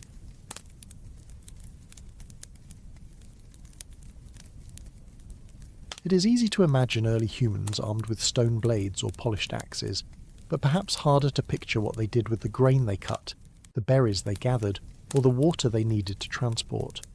Without the ability to carry, store, or preserve, even the sharpest tool is incomplete. This is where the hidden world of containers before pottery comes into focus, a technological chapter often overlooked because so few traces remain in the soil. Yet without baskets, gourds, leather pouches and woven nets, survival would have been far harder. The question is not whether such containers existed, they were almost certainly everywhere, but how we can glimpse them when they vanish so easily from the archaeological record. Some of the oldest clues come not from the objects themselves, but from impressions left in clay. At sites in Central Europe dating to the late Upper Paleolithic, fragments of fired earth preserve the faint weave of baskets pressed against their surfaces. These ghostly imprints are the shadows of a craft already in full bloom by the time agriculture was on the horizon. Baskets would have been woven from reeds, grasses, willow, or bark strips, all flexible enough to create durable containers. Such vessels were not only light and portable, but could also be waterproofed with animal fat, pitch, or even clay lining. Their very perishability may have been part of their value, cheap, renewable, and easily replaced. Leather too offered options. Hides scraped thin and sewn with sinew could hold liquids if treated with fat or beeswax. Some may have resembled early canteens, flexible skins tied at the neck and slung over the shoulder. Others might have been used as large sacks for carrying tubers, nuts, or dried meat. These portable skins would have been especially valuable in arid environments where water sources were scarce and mobility meant survival. Archaeological hints of this technology survive in toolkits, rather than the skins themselves. Awls for piercing holes, bone needles with eyes wide enough for sinew, and scrapers designed to thin and soften hides. The tools tell us the bags must have followed. Then there were gourds, nature's ready-made containers. Wild varieties of bottle gourd grew in Africa and Asia and spread widely across the tropics. Their hollow interiors, once dried, provided natural vessels for carrying seeds, storing dried food, or even floating on water as fishing aids. In parts of Africa and the Americas, gourds became so integral to daily life that they were domesticated long before most food plants. Their appearance in the archaeological record may be rare, but their role as lightweight, watertight carriers would have been indispensable for any group living near rivers or practicing seasonal mobility. The absence of these containers in museum displays should not fool us into underestimating their importance. Stone, bone, and metal survive. Fibre and hide do not. Yet, if we imagine life without them, we confront absurdity. How would people carry enough grain from a field, or water from a spring, or fish from a weir? The very ordinariness of these objects may be what obscures them. They were so common, so woven into everyday existence that their loss from the record distorts our picture of prehistory. Experimental archaeologists have tried to fill this gap by weaving baskets with locally collected reeds or stretching leather bags using traditional scraping tools. They demonstrate not only the feasibility of these techniques, but their surprising resilience. A well-made basket can last years of daily use. A leather pouch can be folded, patched, and reused until it is almost unrecognizable. These experiments remind us that durability does not always mean permanence in the ground. So, when we speak of the Stone Age toolkit, we must stretch our imagination beyond what lies in museum cases. Alongside the glitter of obsidian blades and the heft of polished axes, there were quiet companions. The reed basket balanced on a hip, the gourd filled with water, the leather bag tied with sinew. Without them, the transition into more complex societies would have been far slower. Their absence in the record leaves us with a haunting question. How many of humanity's most vital technologies are still invisible to us, lost not because they did not exist, but because they did their job so well, so quietly, and then returned to the earth? What deepens the intrigue of these vanished containers is how they blur the line between simple practicality and the first hints of organisation in human societies. Containers allowed surplus to exist. A hunter returning with more berries than could be eaten in a day no longer had to see them wasted. A family gathering wild seeds could store them until leaner times. This storage capacity, however modest at first, quietly shifted the rhythm of life. Instead of a relentless cycle of immediate consumption, people could begin to imagine tomorrow. Some archaeologists suggest that the very idea of planning ahead, so vital to farming and eventually to cities, may have begun with nothing more than the weaving of a basket or the stretching of a hide bag. Evidence from the early Holocene Natufian sites of the Levant supports this notion. Archaeologists have found large stone mortars too heavy to move easily, implying that food was being processed and left in place. To complement this immobile equipment, perishable containers must have been used to carry finished products, parched grain, cracked nuts, roasted seeds, from one location to another. The logic is irresistible. Immobile groundstones mean there must also have been portable vessels, even if those have long since decayed. These containers may well have been woven baskets, perhaps hardened with pitch or clay slip, carried over short distances and central to the daily routine. Across the Atlantic in early American contexts, scholars point to the use of woven containers as part of foraging economies.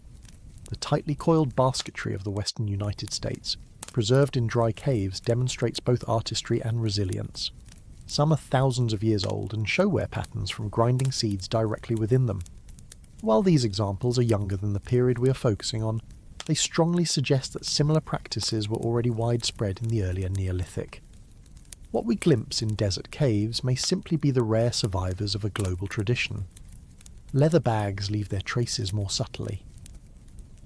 At Çatalhöyük in Anatolia, dating to the 7th millennium BCE, clay figurines and wall paintings hint at the importance of animal hides, not only for clothing but also as vessels.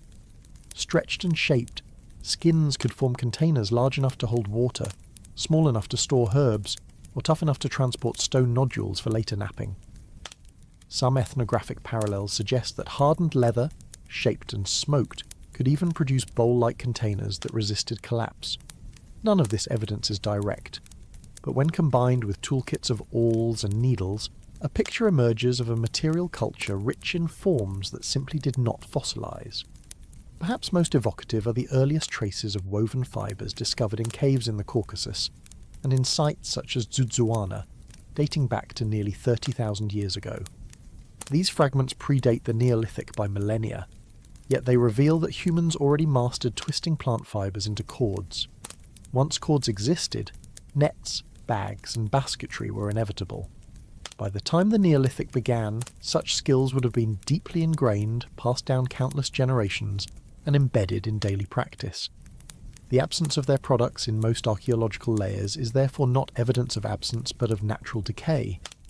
Thinking about these hidden technologies also changes how we picture Stone Age life.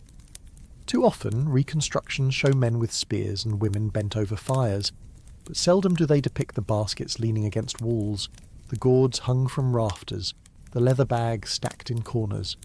Yet these were the objects that made meals possible, travel easier, and storage a reality. They were part of the architecture of daily life, soft, quiet, and vanishing into the earth, but indispensable to survival. In the end, the invisibility of perishable containers reminds us of the humility needed in archaeology. What survives may only be a fraction of what mattered. Every flint axe displayed in a museum was probably once accompanied by a dozen baskets or pouches that carried food, seed, or water. Without them, those axes would have been far less useful. It raises the unsettling but inspiring thought that entire domains of human ingenuity still lie hidden from us, not in the ground, but in the invisible gap between what the earth preserves and what it lets dissolve.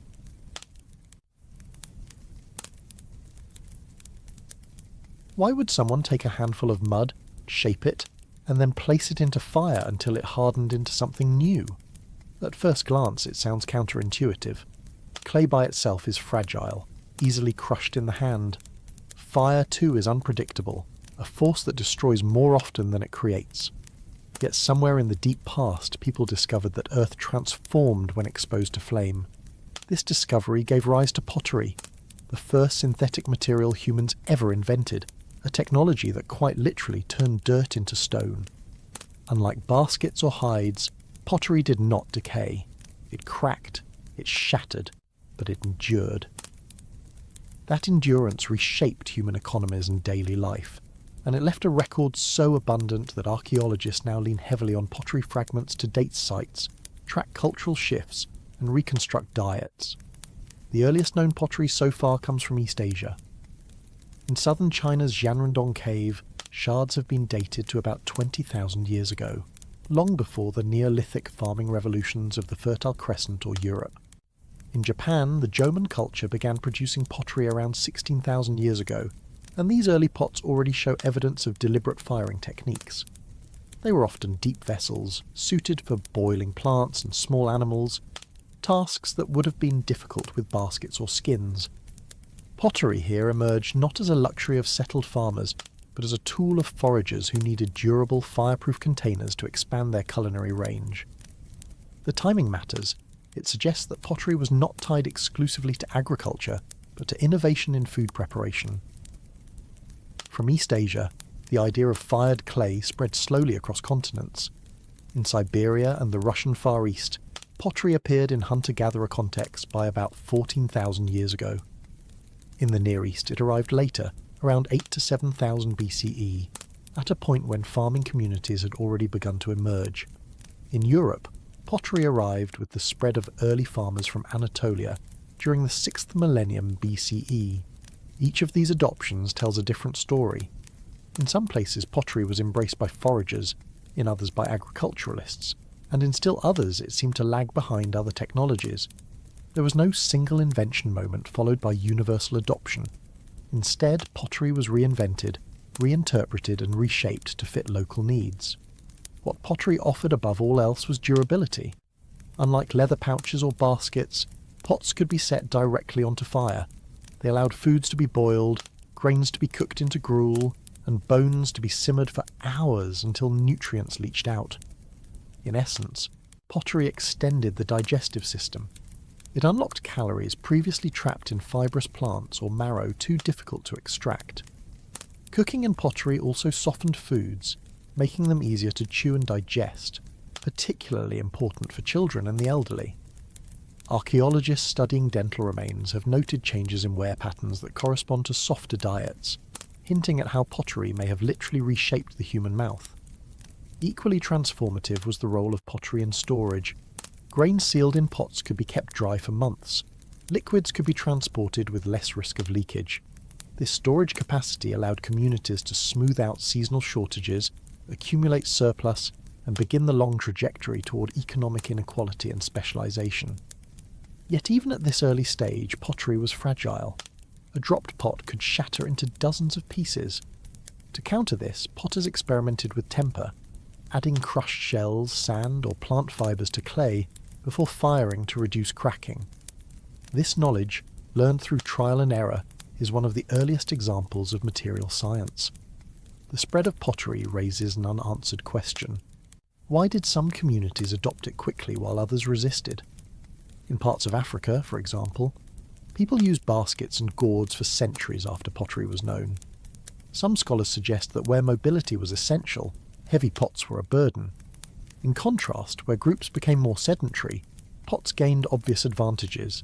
The balance between mobility and storage likely dictated adoption rates more than the mere presence of knowledge. To modern eyes, pots seem obvious, even inevitable. But to appreciate their strangeness, we need only return to the hook. Why fire dirt into stone?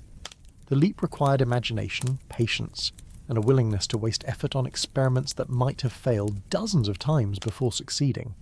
Out of those experiments emerged one of the most enduring technologies of all time, and as soon as pottery existed, it began to multiply. Different sizes, different shapes, different purposes, until whole toolkits revolved around these new containers. The haunting question that remains is whether we undervalue the intellectual daring of that first potter. Did they know they were beginning a revolution, or were they just trying not to spill their soup?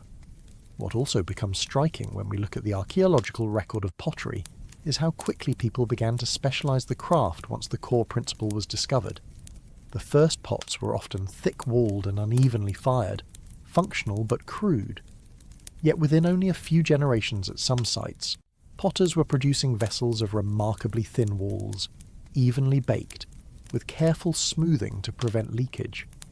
This suggests not only trial and error but the passing down of knowledge, apprenticeship and perhaps even dedicated craftspeople, whose daily role involved nothing but making containers. That kind of specialization hints at an important shift. Technology had reached a point where it could sustain people not directly engaged in food gathering, but instead focused on producing tools for others. The experimental side of pottery also tells us something about human patience. Firing clay requires control over temperature and timing. Too cool, and the pot crumbles back into powder when it touches water. Too hot, and the vessel may crack apart in the flames.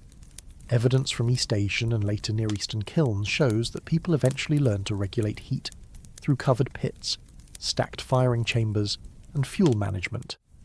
These innovations belong as much to engineering as to craft. Archaeologists studying ancient kilns often note that their very existence signals growing permanence of settlements, since building and maintaining them was hardly worth the effort for groups who moved every season. Equally important is the fact that pottery was not uniform even within a single community. Some vessels were large storage jars, others small bowls, others long-necked bottles suited for pouring. This functional diversity implies a diet becoming more complex and foodways more elaborate. Cooking was no longer simply a matter of roasting meat over fire or grinding seeds into mash. By the Middle Holocene, some communities were boiling broths, fermenting grains, and perhaps experimenting with early forms of beer. Pottery thus did not only preserve food but transformed it, opening cultural doors to cuisines we might never reconstruct, but which surely changed social life in profound ways. The wider implications also include a subtle environmental one. Clay was abundant, but fuel for firing pots was not. To produce ceramics on any scale required collecting and burning large amounts of wood, brush, or dung. In regions where trees were already scarce, pottery production may have contributed to deforestation or shifts in landscape management. This connects the invention of pottery to a feedback loop that would eventually intensify with agriculture. More tools required more fuel, and more fuel meant greater human pressure on ecosystems. So, when we consider pottery as part of the first toolkit, it is not simply about cooking or storing food. It represents an entire chain of human ingenuity. From gathering raw clay, to experimenting with fire, to organising labour, to reshaping diets, and even to altering local environments. The technology may have started with a simple vessel hardened by accident or inspiration, but it spiralled outward into one of the most defining features of settled human life. And the irony, perhaps, is that we rarely pause to notice the shards beneath our feet today, though to the people who first made them, these fragile vessels were nothing short of revolutionary.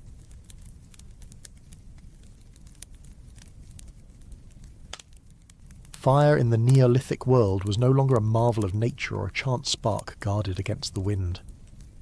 By the time the Holocene had settled the climate into something resembling our own, fire had become one of the most versatile tools at humanity's disposal. It was portable, renewable, and endlessly adaptable. We tend to think of it as warmth in the cold and light in the dark, but archaeologists now know that its uses reached into almost every corner of daily life, often in ways that are easy to overlook. What is striking is that fire, unlike a stone blade or a ceramic pot, left behind clues not only in the form of charcoal or ash, but also in altered soils, hardened artifacts, and the scars it etched into landscapes. These traces tell us that Neolithic communities treated fire not as an occasional helper, but as a constant companion, a multi-tool without shape that shaped nearly everything else. Cooking may be the most obvious use, but in the Neolithic it also became the most transformative. Long before metal pots, people were setting clay vessels into glowing embers, baking bread-like cakes on heated stones, or simmering seeds and tubers into gruels that unlocked more calories than raw ingredients ever could. Heat softened roots too fibrous to chew, removed toxins from some plants, and made meat last longer. In fact, there are hearths in sites like Katal Hoyuk and Jerf El Amar where burnt residues of grains and legumes suggest meals that were increasingly complex, something closer to recipes than mere survival.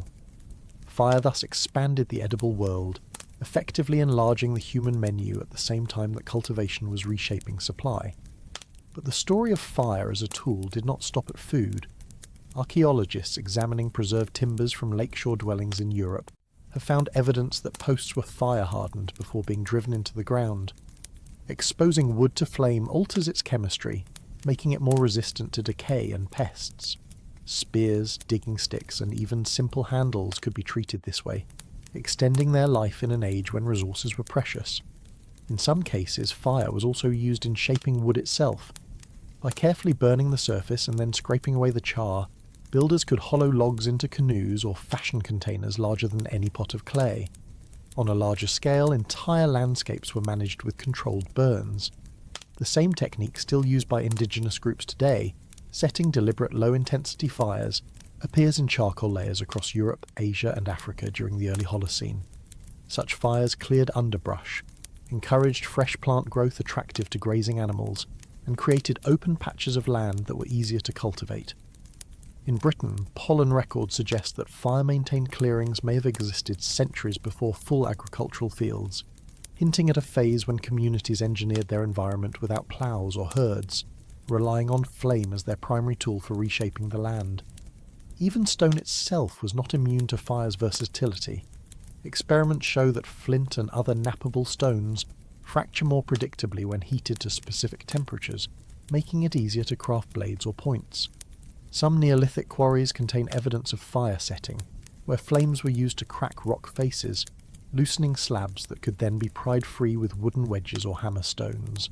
Fire in this context became both miner and blacksmith, enabling people to extend their reach into resources that would otherwise remain locked in bedrock.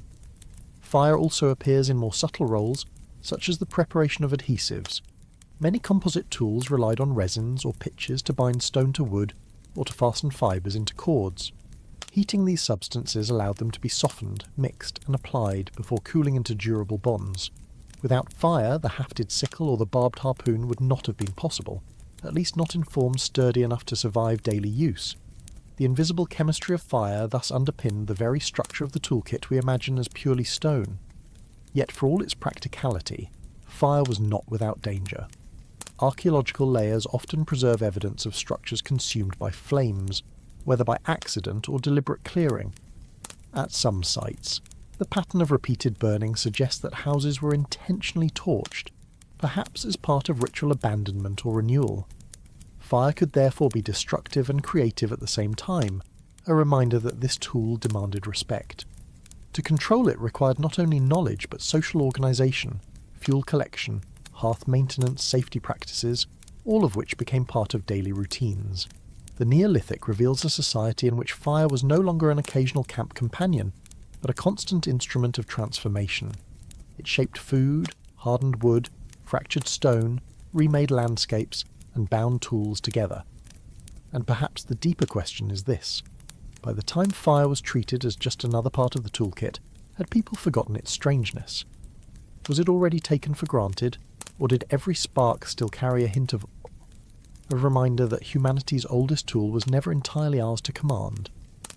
What is easy to miss about fire in the Neolithic is how deeply it was woven into the rhythms of everyday life. Archaeological microstratigraphy, thin slices of soil examined under microscopes, reveals alternating bands of ash and compacted earth inside dwellings, the product of countless hearths cleaned, relit, and rebuilt.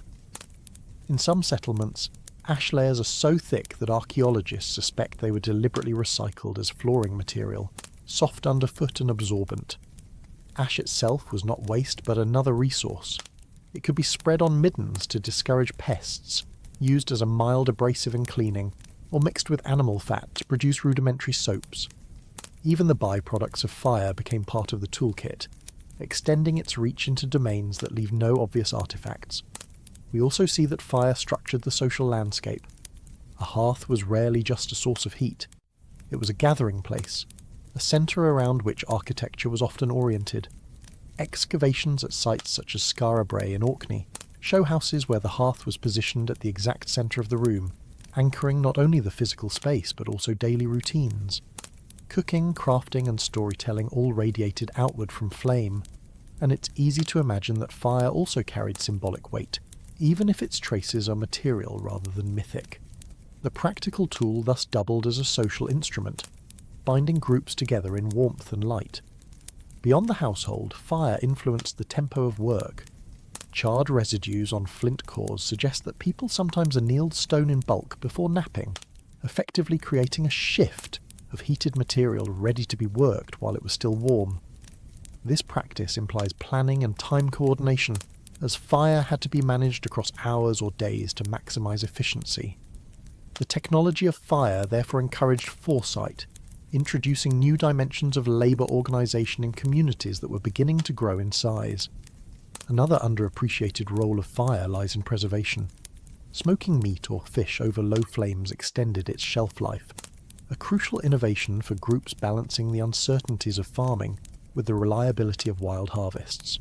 Charred seeds, surprisingly, also survive longer than unburned ones, which is why archaeologists find them by the thousands in Neolithic sites. For ancient people, this accidental durability may have been less important than the flavour and resilience imparted by fire, but the outcome was the same: food that could be stored and transported more securely. Taken together, these threads reveal fire as the silent partner of almost every tool in the Neolithic arsenal. The polished axe was hardened in flame, the sickle's resin grip softened and reset in embers, the pot baked until it could withstand boiling. Yet fire itself remained invisible until it left its mark. The haunting question is whether people of the Neolithic thought of fire as technology at all. To them, perhaps, it was simply part of the environment, as natural as stone or wood. But in practice, it was the most sophisticated instrument they had. That duality, ordinary and extraordinary at once, is what makes fire stand apart in the long human story.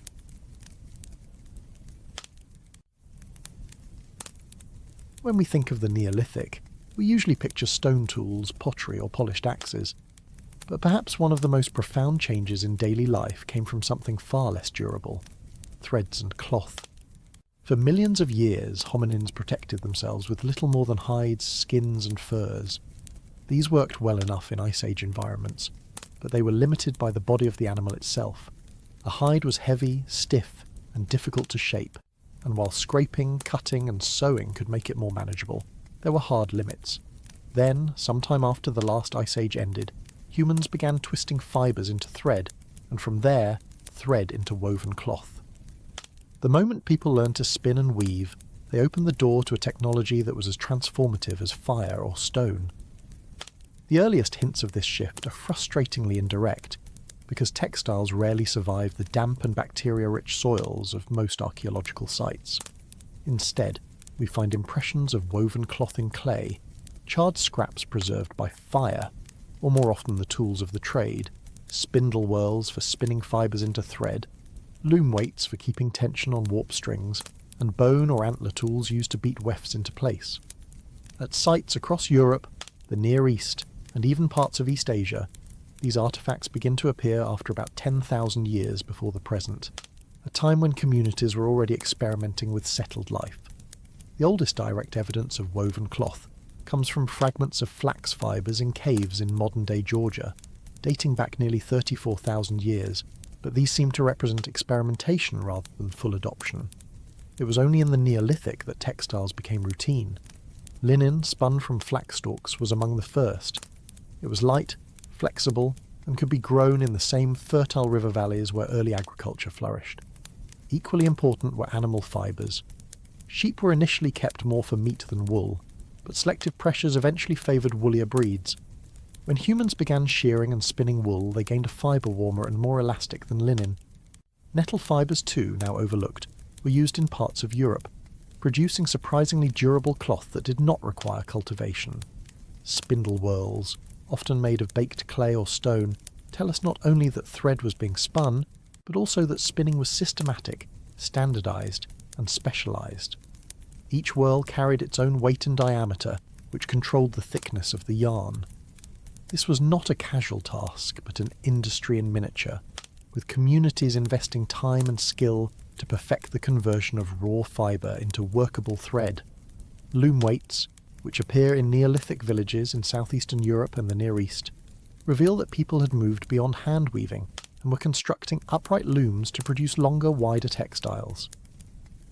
These were not scraps sewn together, but continuous cloth, suitable for draping, wrapping, or cutting into garments.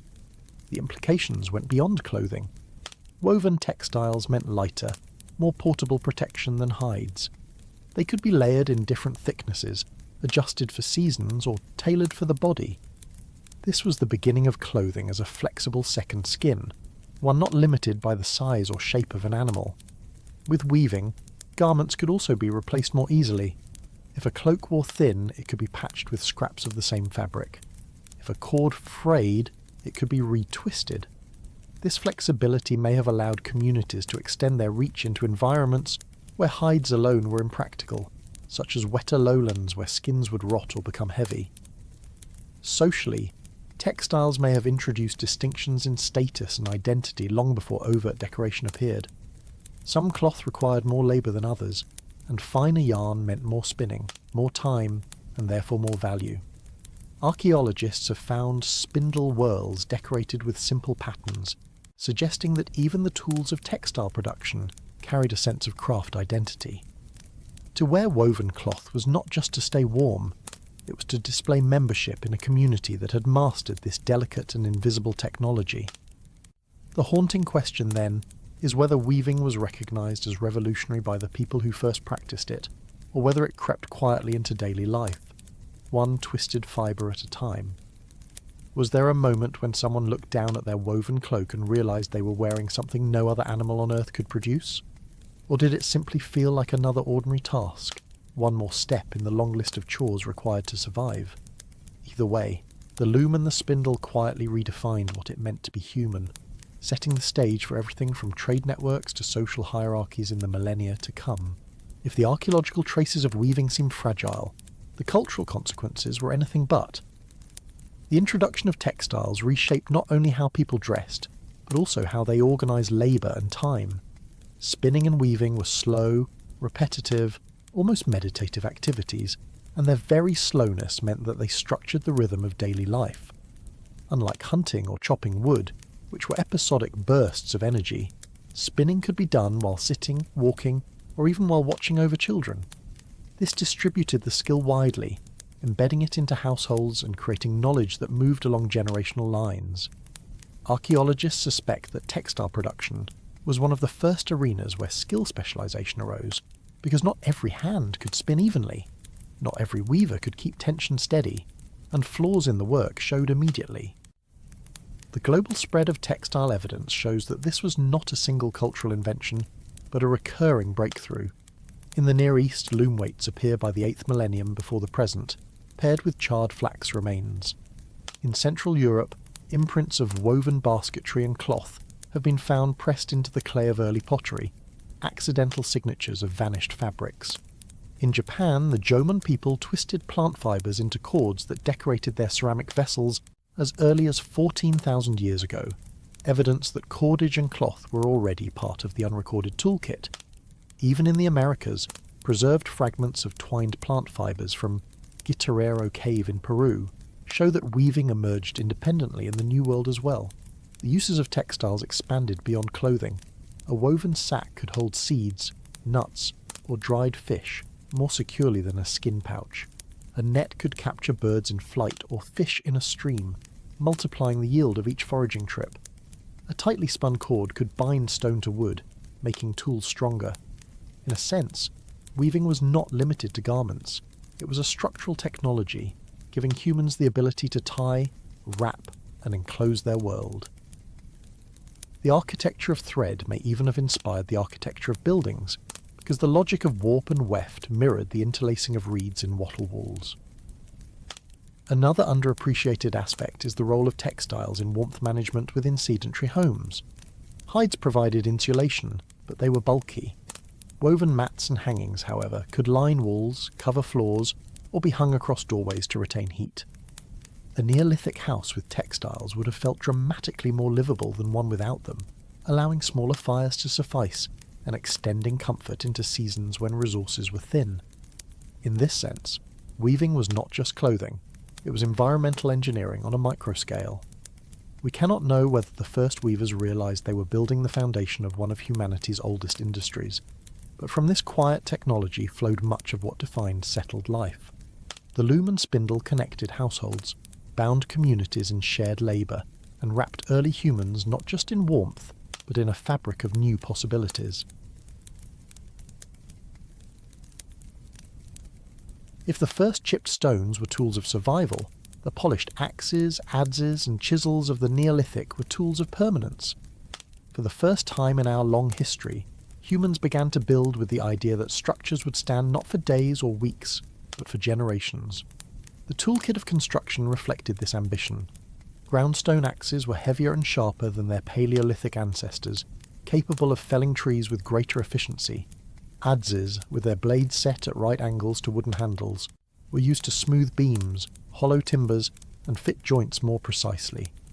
These implements required patience to make, requiring hours of grinding against sandstone or river cobbles, but their durability repaid the labour.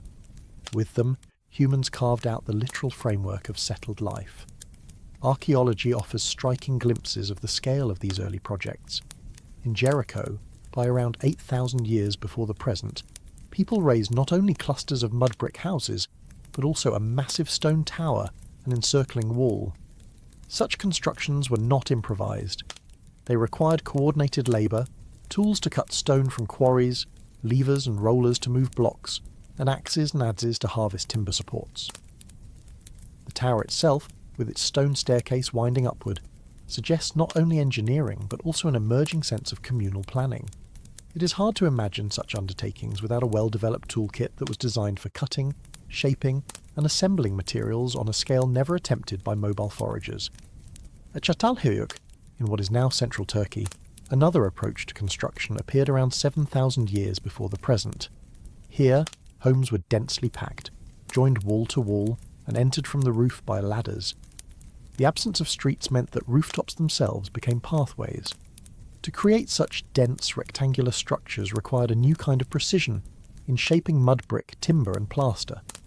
Grinding stones prepared clay for bricks, stone axes trimmed wooden beams, and small adzes or chisel shaped niches and platforms inside the houses.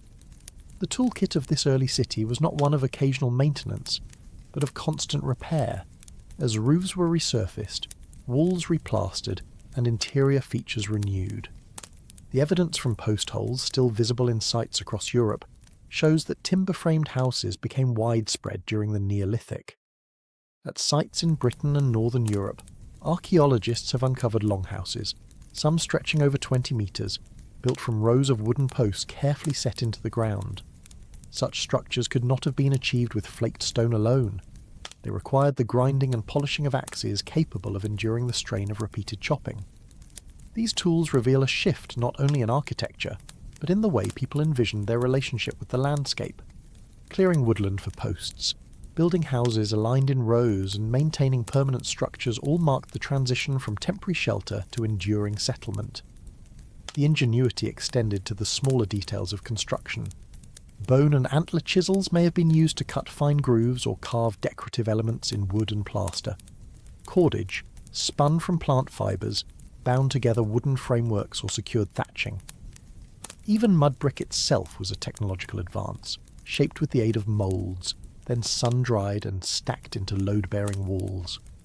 The Neolithic toolkit was as much about shaping earth as it was about cutting wood. In these houses, we see the beginning of architectural planning that foreshadowed later urbanisation. Doorways aligned, walls were replastered seasonally, and hearths occupied central stable positions. The tools that created these spaces were not just implements, but extensions of cultural intention. To settle, to remain, to build in ways that made life more predictable. And yet, as impressive as Jericho's tower or Çatalhöyük's dense neighbourhoods appear, they remind us of a humbler truth. Without the polished axe, the patient adze, or the sturdy chisel, these visions of permanence would have remained impossible. The act of construction in the Neolithic was not simply about building walls and roofs, but about reshaping entire landscapes into spaces of permanence. When archaeologists uncover the remains of longhouses in Central Europe, what they are really seeing is a transformation in scale. These structures, some over 20 metres in length, could house extended families or serve as communal gathering places. To create such vast interiors, people relied on a growing familiarity with timber, how it warped, how it split, and how best to brace it. This knowledge was inseparable from the tools they carried. A polished axe was not merely sharper than a flaked core. It distributed force differently, allowed for longer bouts of chopping, and produced cleaner cuts that could fit timber together with greater stability. One overlooked element of this construction revolution is the preparation of materials before assembly. Clay for mud bricks had to be dug, mixed with straw, shaped in moulds and dried in the sun. Grinding stones smoothed the clay, while wooden paddles and cord impressions left textures that helped bricks hold together. In wetter regions, wattle and daub techniques, woven sticks plastered with mud, created lighter walls that could be repaired easily. Such methods required specialised knowledge of the local soils and seasonal rhythms, along with the right set of implements to cut, weave and plaster. It was a toolkit for turning earth itself into architecture. There is also evidence that construction work was rhythmic and seasonal, timed with periods of agricultural lull or after harvest. This suggests that the use of tools was tied not only to technical skills, but to social organisation. Building a longhouse or a communal tower meant mobilising dozens of people to fell trees, transport timbers, and raise posts. Polished axes and adzes made the process faster, but they also symbolised a collective investment. Each tool represented many hours of grinding and preparation before it could even be swung. When a settlement replaced or refurbished its buildings, It was not just repairing shelters, but reaffirming community ties. We should also note the quieter, more intimate uses of construction tools. At Çatalhöyük, plastering tools, likely smooth stones or bone implements, were used to resurface walls repeatedly, layer after layer. Some houses were replastered over 100 times, turning walls into thick, gleaming canvases. This maintenance created spaces that were not only structurally sound, but also visually uniform, a kind of shared aesthetic of permanence. The chisel that cut grooves in a timber beam, or the adze that smoothed a plaster platform, were as central to daily life as the axe that felled a tree. These details remind us that Neolithic construction was not a one-time achievement, but a continuous process of care. The same polished axe that cleared land could later help rebuild a roof beam. The same adze that shaped timber might be handed down, generation to generation, as houses grew, collapsed, and were rebuilt in the same places. The tools that built villages were also the tools that kept them alive, and in that cyclical labour, humans carved out the first truly enduring places they could call home.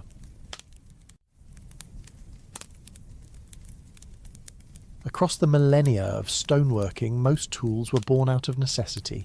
They were sharpened, worn, and discarded in the rhythm of everyday life. Yet scattered among the archaeological record are tools that seem different, objects that challenge the assumption that every blade and axe was meant to cut, scrape, or dig. Some are too small to have ever been functional, others are impossibly well polished, so finely finished that the effort invested in their creation far exceeded practical use. These tools raise the haunting question: were some of them made not to be wielded, but to be seen, to be buried, or to be remembered? In burials from the Neolithic, archaeologists frequently uncover ground axes laid alongside the dead. Many of these axes show no signs of wear, their edges unblemished, their surfaces gleaming from polishing. To place a tool in a grave might seem practical at first glance, perhaps a gesture of equipping the deceased for work in another world. But the perfection of these artifacts, their untouched edges, suggests a different role. These axes seem more like symbols of identity or status, emblems of what the person represented in life. In some cases, the size and weight of the deposited axes are impractical for real use, which further reinforces the idea that they were intended to signify meaning rather than perform labour. The miniature tools found in Neolithic contexts push this interpretation even further. Tiny sickle blades, scarcely capable of harvesting a stalk of grain, appear in graves and caches. These miniatures demand explanation. They could have been tokens of identity, scaled-down representations of the tools that defined community life, or they might have been teaching objects, designed to mark initiation into adult roles. Another possibility, equally humbling, is that they embodied symbolic gestures we can no longer reconstruct, fragments of a belief system that has vanished with time. Their presence suggests that tools had begun to operate in two dimensions, as practical devices that shaped the material world, and as conceptual anchors that shaped social and spiritual worlds. There is also the phenomenon of deposition, tools placed deliberately in pits, rivers, or boundaries. In some Neolithic sites, archaeologists find axes buried in groups, sometimes broken deliberately, sometimes whole. These are not discards of worn-out implements. They appear to have been carefully placed, often in context with no practical explanation. The act of removing a perfectly serviceable tool from circulation and burying it in the earth points toward ritual practice. Tools, in this sense, were not only functional, but also vessels of meaning, charged with symbolic power that demanded controlled disposal. Such patterns remind us that tools were not neutral. A polished axe gleaming in the sunlight might have embodied authority or even protection. The person who carried it may have been marked as a leader, a craftsperson, or a guardian of community traditions. To place that same axe in the ground upon their death was to signal the end of a role, a closure of a social contract between person and community. It is important to recognise, though, that we are navigating uncertainty. We can trace wear patterns, we can measure edges, and we can reconstruct manufacturing techniques. But the meanings ascribed to tools lie beyond direct recovery. What we glimpse in these symbolic artefacts is less a certainty of ritual practice, and more an echo of worlds where tools were never just tools. They were carriers of memory, identity, and belief.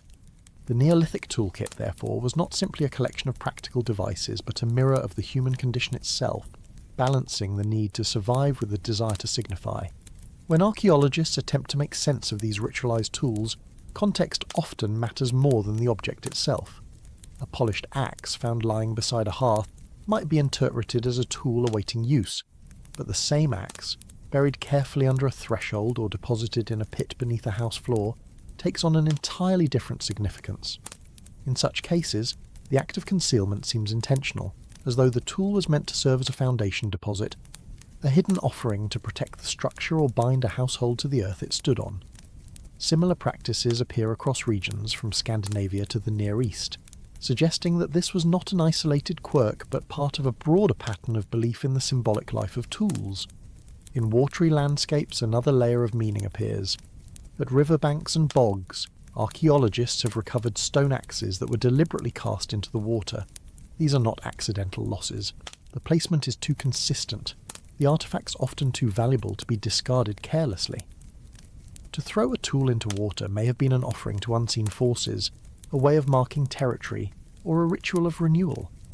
Whatever the motivation, the gesture transforms the tool from an implement of daily life into a medium of communication between people and their environment.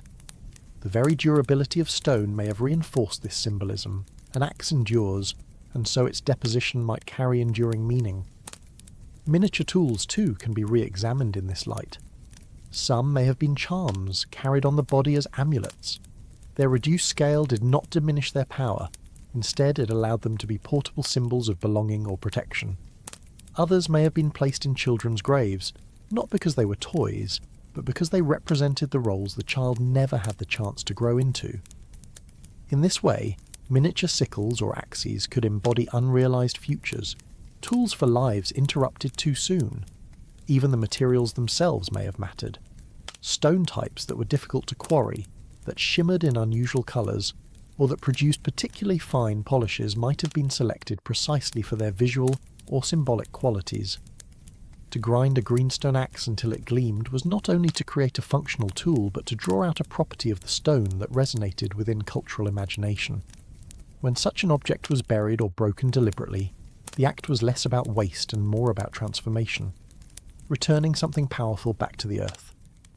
Ultimately, these ritual uses remind us that technology is never separate from culture. The same hands that shaped practical axes and sickles also shaped objects that spoke to identity, memory, and belief. Some tools cut down trees or harvested grain, while others cut through the invisible fabric of social meaning. And in that distinction lies a truth about the Neolithic. Survival and symbolism were never entirely separate, and even the sharpest edge could carry more than one purpose. When we speak of the Stone Age toolkit, it is tempting to imagine a single, universal set of implements used everywhere in the same way. Yet the archaeological record reminds us that nothing about human history is uniform. From continent to continent, people solved the same problems: how to cut, grind, shape, and carry, through tools that reflected local resources, climates, and traditions. The Neolithic was not a single invention, but 1,000 parallel experiments. What emerges is less a toolkit than a mosaic of toolkits, each carrying its own regional logic. In the Levant, as communities shifted toward cultivating wild cereals, grinding stones and mortars became central. Natufian sites from around 12,000 years ago preserve heavy querns, their surfaces worn smooth from repeated use. Here, the toolkit was weighted toward processing plants, reflecting the intensification of grain harvesting that was transforming daily life. A household might own multiple grinding stones, each one shaped by years of labour, their surfaces telling the story of meals prepared and fields harvested. These implements were not portable. They anchored people to places, reinforcing the shift from mobility to settlement. In contrast, in Southeast Asia, the ground adze became a defining implement. With dense tropical forests surrounding them, early agricultural communities required tools capable of clearing vegetation and shaping wood for houses and canoes. Polished adzes with hafted handles appear across island Southeast Asia, spreading even into Oceania with later migrations. Their edges were designed for durability, their shapes adapted to woodworking in environments where timber, not stone, defined architecture and transportation. This regional emphasis reminds us that the forest dictated the form of the toolkit. Turning to Japan, the Jomon culture developed some of the most elaborate fishing technologies of the Neolithic world. Archaeologists find large quantities of net sinkers, fish hooks carved from bone and antler, and composite harpoons designed for rivers and coastal waters. These tools reflect a society that relied heavily on aquatic resources, supplementing foraged plants with fish and shellfish. Unlike the heavy grinding stones of the Levant or the forest-clearing adzes of Southeast Asia, the Japanese toolkit was lightweight, portable, and adapted to seasonal fishing expeditions. In Africa, a different story unfolds. Grinding stones appear here too, but in many regions, stone tools continued alongside rich traditions of bone and wooden implements. In Eastern Africa, grinding surfaces suggest a reliance on wild sorghum and other grasses. In Southern Africa, microlithic technologies, tiny stone blades inserted into wooden or bone shafts, remained prominent, creating versatile composite tools that could be used for cutting, hunting, or scraping. This persistence of microliths into the Holocene shows that older traditions did not vanish uniformly with the onset of farming elsewhere. In the Americas, regional diversity was just as pronounced. In Mesoamerica, obsidian became a prized resource. Its sharp edges, produced through careful flaking, created blades far finer than most groundstone tools. Obsidian quarries and trade routes suggest that access to this volcanic glass was a critical part of community economies. Meanwhile, in North America, the toolkit reflected both continuity and adaptation. Groundstone axes and mortars appeared in some regions, but elsewhere, hunting technologies dominated, including barbed points and atlatls that extended the reach of human arms. These regional variations show that the Neolithic cannot be reduced to one set of innovations, but must be understood through local ecologies and choices. The striking thing is not simply the diversity of these toolkits, but the fact that they coexisted in the same broad time frame. While villagers in the Levant were grinding wheat into flour, fishers in Japan were crafting delicate bone hooks. Each toolkit reflects not just survival but ingenuity, a recognition that technology is always shaped by the dialogue between people and place. The haunting question remains: how many variations have been lost to time? Tools made of fibre, wood, or hide seldom survive, leaving us with a skewed view of what people really carried with them. What we can say, though, is that the Stone Age was not monolithic. It was as diverse as humanity itself, with every valley, forest and river shaping its own toolkit for living. If we step back and consider these regional variations as a whole, the story becomes less about a linear march of progress, and more about a web of parallel problem-solving. Each community held in its hands the same basic material: stone, bone, wood, fibre, but sculpted it into forms that answered different needs. The ground axe in the Levant or in Britain was not just an interchangeable object, it was the reflection of the environment, the seasonal calendar, and even the social choices of its makers. The toolkit was, in this sense, an ecological fingerprint. One striking example of this fingerprinting is the Pacific. As seafaring expanded, stone adzes were accompanied by shell tools, sharpened to cut fibres or carve wood. In regions where good stone was scarce, people innovated with what the ocean provided. Shell scrapers and coral abraders served where obsidian or basalt were absent, showing that scarcity did not halt invention, but redirected it into new forms. The very act of voyaging, tying canoes, shaping paddles, binding lashings, depended on toolkits shaped for maritime life, rather than for heavy grinding or cereal harvesting. In contrast, the Andean highlands leaned toward pounding and grinding technologies, but with unique adaptations. Mortars and pestles carved from volcanic rock reveal a diet that included tubers like potatoes, which require different processing than grains. Here, the stone toolkit mirrored agriculture that looked unlike that of the Fertile Crescent, yet required equally ingenious solutions. What these comparisons reveal is that the so-called Neolithic package was never a neat bundle unwrapped in the same way everywhere. Instead, it was a spectrum of possibilities, with grinding stones, adzes, nets, and hooks appearing in different orders and combinations. Some regions leaned heavily on plant processing, others on woodcraft, others still on fishing. Even within regions, diversity thrived. Not every household in a village used the same set of tools, and not every community adopted innovations at the same speed. This mosaic forces us to abandon the temptation of imagining a single universal toolkit. It also complicates the very word Neolithic, which can imply sameness where there was none. What connected these communities was not uniformity, but the shared principle of shaping tools to fit new forms of life, settlement, cultivation, and more intensive harvesting. The haunting question is whether our modern lens, which favours durable stone and ceramic artefacts, blinds us to how much more diverse these toolkits really were. If perishable items, rope, wood, textiles, had survived in equal abundance, our maps of regional diversity would likely look even more fractured, even more colourful. The story of early tools, then, is one of unity only at the deepest level. The human urge to adapt, improvise, and transform what nature offered into something useful, even if each group did so in its own, utterly distinct way. Who shaped the first polished axe, and who bound the first microlith into the groove of a sickle?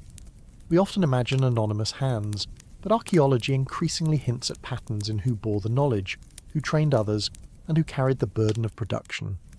The evidence is not a row of signed artifacts, but the subtler marks of repeated gestures, consistent craftsmanship, and differences in wear that tell us something about labour in the deep past. This raises a question as compelling as it is elusive. In a Neolithic village, who actually made the tools? The most obvious clue lies in standardisation. When archaeologists uncover a cache of ground stone adzes or flaked blades, the consistency of their form suggests not haphazard improvisation but practiced skill. Producing such tools required hundreds of hours of shaping, pecking, grinding and sharpening. These were not casual experiments by children at play, but deliberate acts by individuals who'd been trained in the nuances of raw materials. In societies without written manuals, that training likely happened face-to-face, in apprenticeship-like systems. One hand guiding another, one generation instructing the next. Gender roles add another layer. Use-wear analysis on grinding stones suggests they were operated for long hours, often with repetitive motions that could leave skeletal signatures in knees, wrists and shoulders.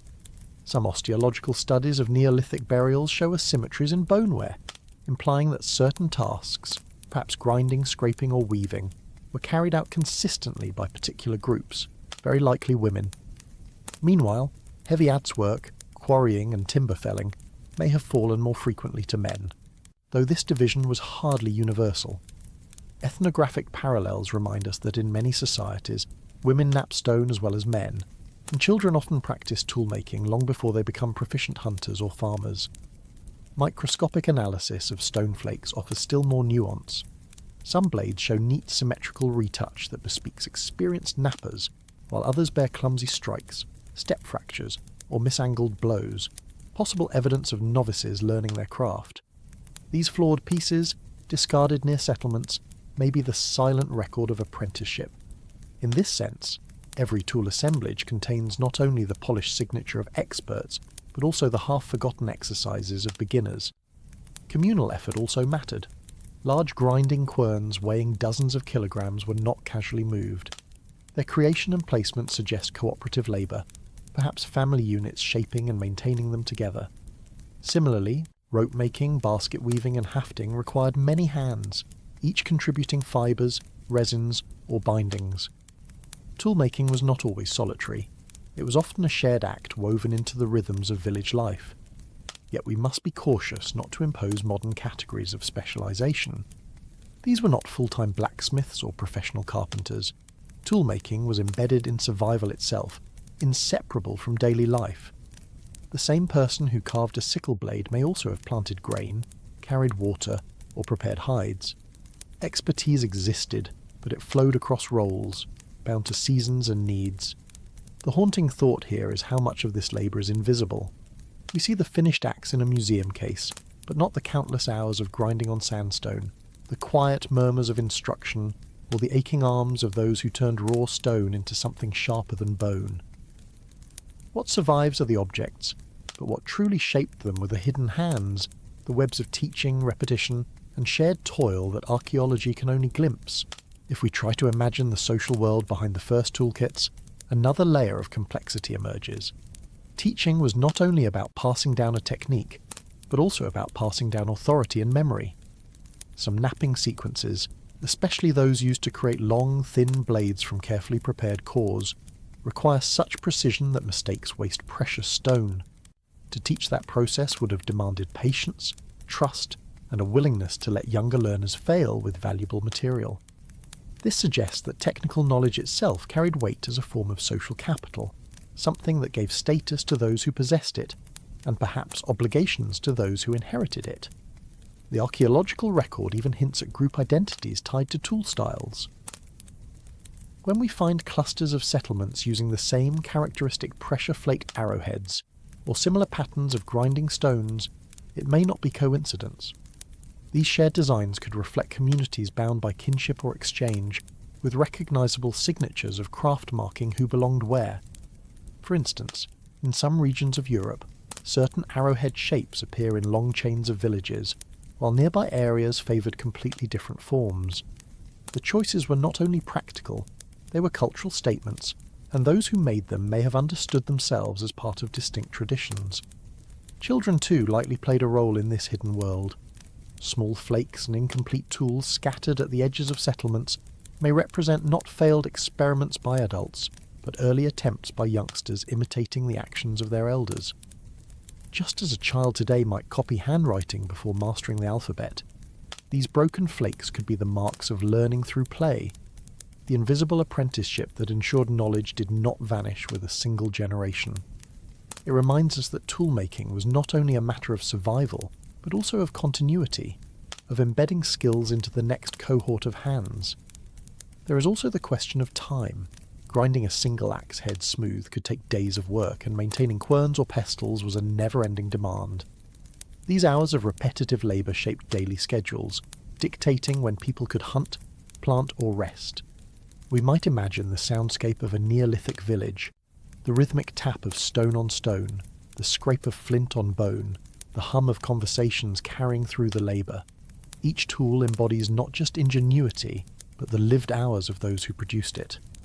In the end, what the evidence leaves us with is less a picture of anonymous Stone Age people, and more a recognition that every polished edge or finely retouched flake represents a dialogue between teacher and student, between necessity and tradition.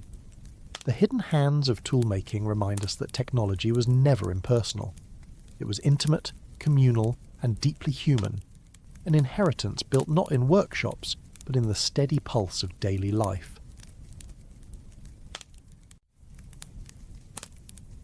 Suddenly cast aside the moment copper was hammered or bronze was alloyed, yet the archaeological record suggests a more layered transition, one where stone retained authority even as new materials emerged. The question, then, is not simply when metal arrived, but when stone stopped being king. The answer lies in the centuries of overlap, experimentation, and persistence that marked the twilight of the Neolithic. The first hints of copper use appear in the Near East as early as the 8th millennium BCE, not in smelted form, but as native lumps hammered into beads or simple ornaments. These early pieces were not tools at all, but tokens of curiosity, a reminder that new technology often begins in the realm of the aesthetic before finding its way into the practical. For hundreds of years, stone continued to shape wood, grind grain, and cut hides, while the odd glint of green metal in a necklace or amulet announced a novelty rather than a revolution. It is only by the 5th millennium BCE, with evidence of true smelting in sites like Çatalhöyük, that copper began to be systematically shaped into axes and chisels. Even then, these tools often imitated stone forms so closely that it seems craftspeople were translating one medium into another, not yet leaving behind their deep familiarity with polished rock. The persistence of stone alongside early copper is not surprising when we consider economics. Polishing an axe head from basalt may have taken long hours, but it required only muscle and access to stone quarries. Copper, on the other hand, demanded prospecting, mining, and control of scarce resources. In many communities, copper axes were rare prestige goods, traded across long distances and hoarded by elites. For everyday purposes, stone remained the workhorse of the household and the field. This dual system lasted far longer than we might imagine, with flint arrowheads and sickles continuing in use, even as smelted copper spread across the old world. The advent of bronze around the 3rd millennium BCE marks a more decisive shift. Unlike soft copper, bronze held an edge that could truly compete with the durability of polished stone. Yet again, the earliest bronze tools followed traditional stone shapes, as though people needed to carry their old habits forward into a new material before exploring its possibilities. The symbolism of stone even lingered. In some burials, polished axes appear alongside copper daggers, suggesting that communities valued both the ancient and the new. It is only gradually across generations that stone faded from daily life, surviving mainly in ritual or as expedient tools in regions where metal was scarce. This long twilight of stone teaches us that revolutions in technology are rarely abrupt. They are instead braided transitions, where familiarity coexists with innovation. The end of stone dominance was not a single event, but a slow unweaving of habits that had guided humanity for thousands of years. To the question of when stone stopped being king, the most honest answer is that it abdicated reluctantly, still serving quietly even as a new age dawned. The haunting question is whether those who first held copper axes in their hands realized that they were holding not only a tool, but the beginning of an entirely new chapter in human history. If we look closer at this overlap between stone and early metallurgy, it becomes clear that the question was not just technological, but cultural. In many cases, stone tools did not vanish because they were inferior. They persisted because they were embedded in traditions of craft and identity that metal could not easily replace. A polished stone axe, painstakingly shaped and gleaming after hours of grinding, carried meanings far beyond its utility. In some communities, these axes became heirlooms or ritual offerings long after metal tools were circulating. Archaeologists have unearthed caches of unused stone axes deliberately buried, suggesting that their value had shifted from practical to symbolic, even as metal rose in prominence. Regional variation further complicates the story. In areas rich with metal ores, such as Anatolia and the Balkans, the transition toward copper and bronze came earlier and with more intensity. Meanwhile, in Britain, Ireland, and parts of northern Europe, polished stone axes continued to be manufactured in large numbers deep into the 3rd millennium BCE. Some of these were exported hundreds of kilometres from quarries in Scandinavia or the Alps, indicating that the network surrounding stone remained powerful even as metal gained ground elsewhere. Rather than a uniform global march toward metal, the evidence shows a patchwork of adoption, delay, and resistance. It is also worth remembering that stone was not a monolith. Different stones had different properties, and communities had honed the skill of selecting exactly the right material for the right job. Flint gave razor-sharp cutting edges, basalt and diorite offered toughness for axes, obsidian provided a glassy sheen unmatched even by bronze in sharpness. These materials were not abandoned lightly. In fact, obsidian blades continued to be produced in the Eastern Mediterranean long after bronze tools appeared, prized for surgical precision in certain contexts. The persistence of such specialised uses shows that metal did not immediately outcompete every niche. The end of stone dominance, then, is better described as a gradual narrowing of roles. From universal presence in every aspect of human life, stone receded into specialised functions, ritual significance, and regions where metal was scarce or tightly controlled. For most people, the shift was not a sudden revolution, but a slow adjustment, where old habits coexisted with new materials across generations. And so the haunting question remains: when the last stone axe was set aside in favour of bronze, did its maker know that 2 million years of stone tool tradition had finally reached its close, or did they simply see one more change in a long chain of adaptation?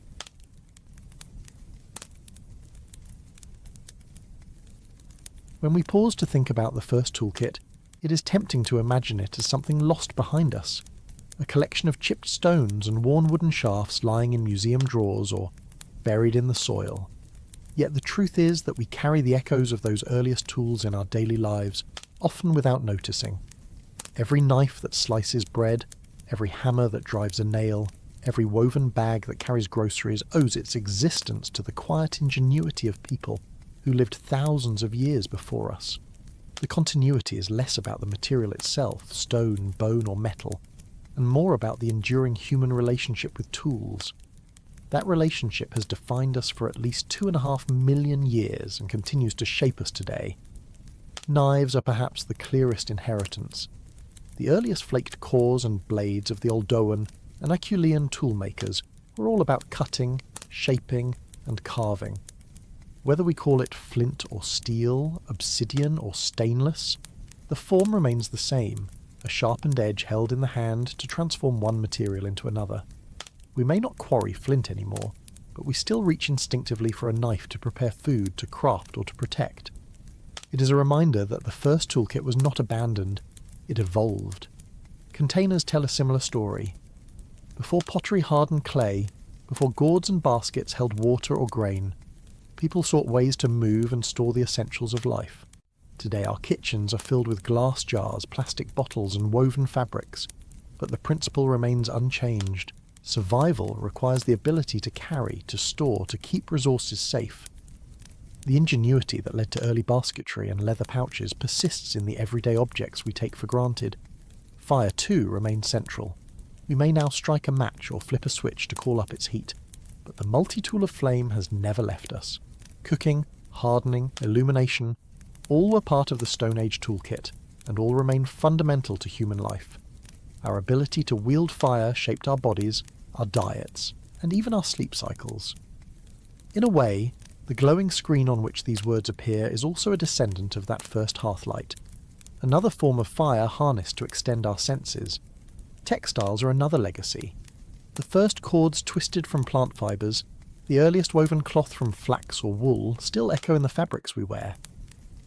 When we pull on a shirt or wrap ourselves in a blanket, we continue a relationship with fibres that began long before written history. The loom weights and spindle whirls of Neolithic sites are not so distant from the machines that fill textile factories today. What we see in this continuity is that tools are not just objects, but companions. They are bridges between thought and action, between imagination and survival. Every chipped stone, every polished axe, every woven cord was an experiment in how to live differently, how to extend the limits of the human body. And so the legacy of the first toolkit is not confined to archaeology. It is embedded in the way we still move through the world, in the quiet assumption that when faced with a challenge, we can craft something to meet it. As we close this journey through the toolkit of 10,000 to 3,000 years ago, we are left with a haunting question. Do we truly make tools, or do tools make us? Our ancestors may not have asked that directly, but they lived its answer. In every chipped flake and polished blade, we see humanity not just surviving, but becoming. We inherit that legacy every time we strike steel against steel, every time we kindle flame, every time we weave fibres into form. The first toolkit was never put away. It is still in our hands.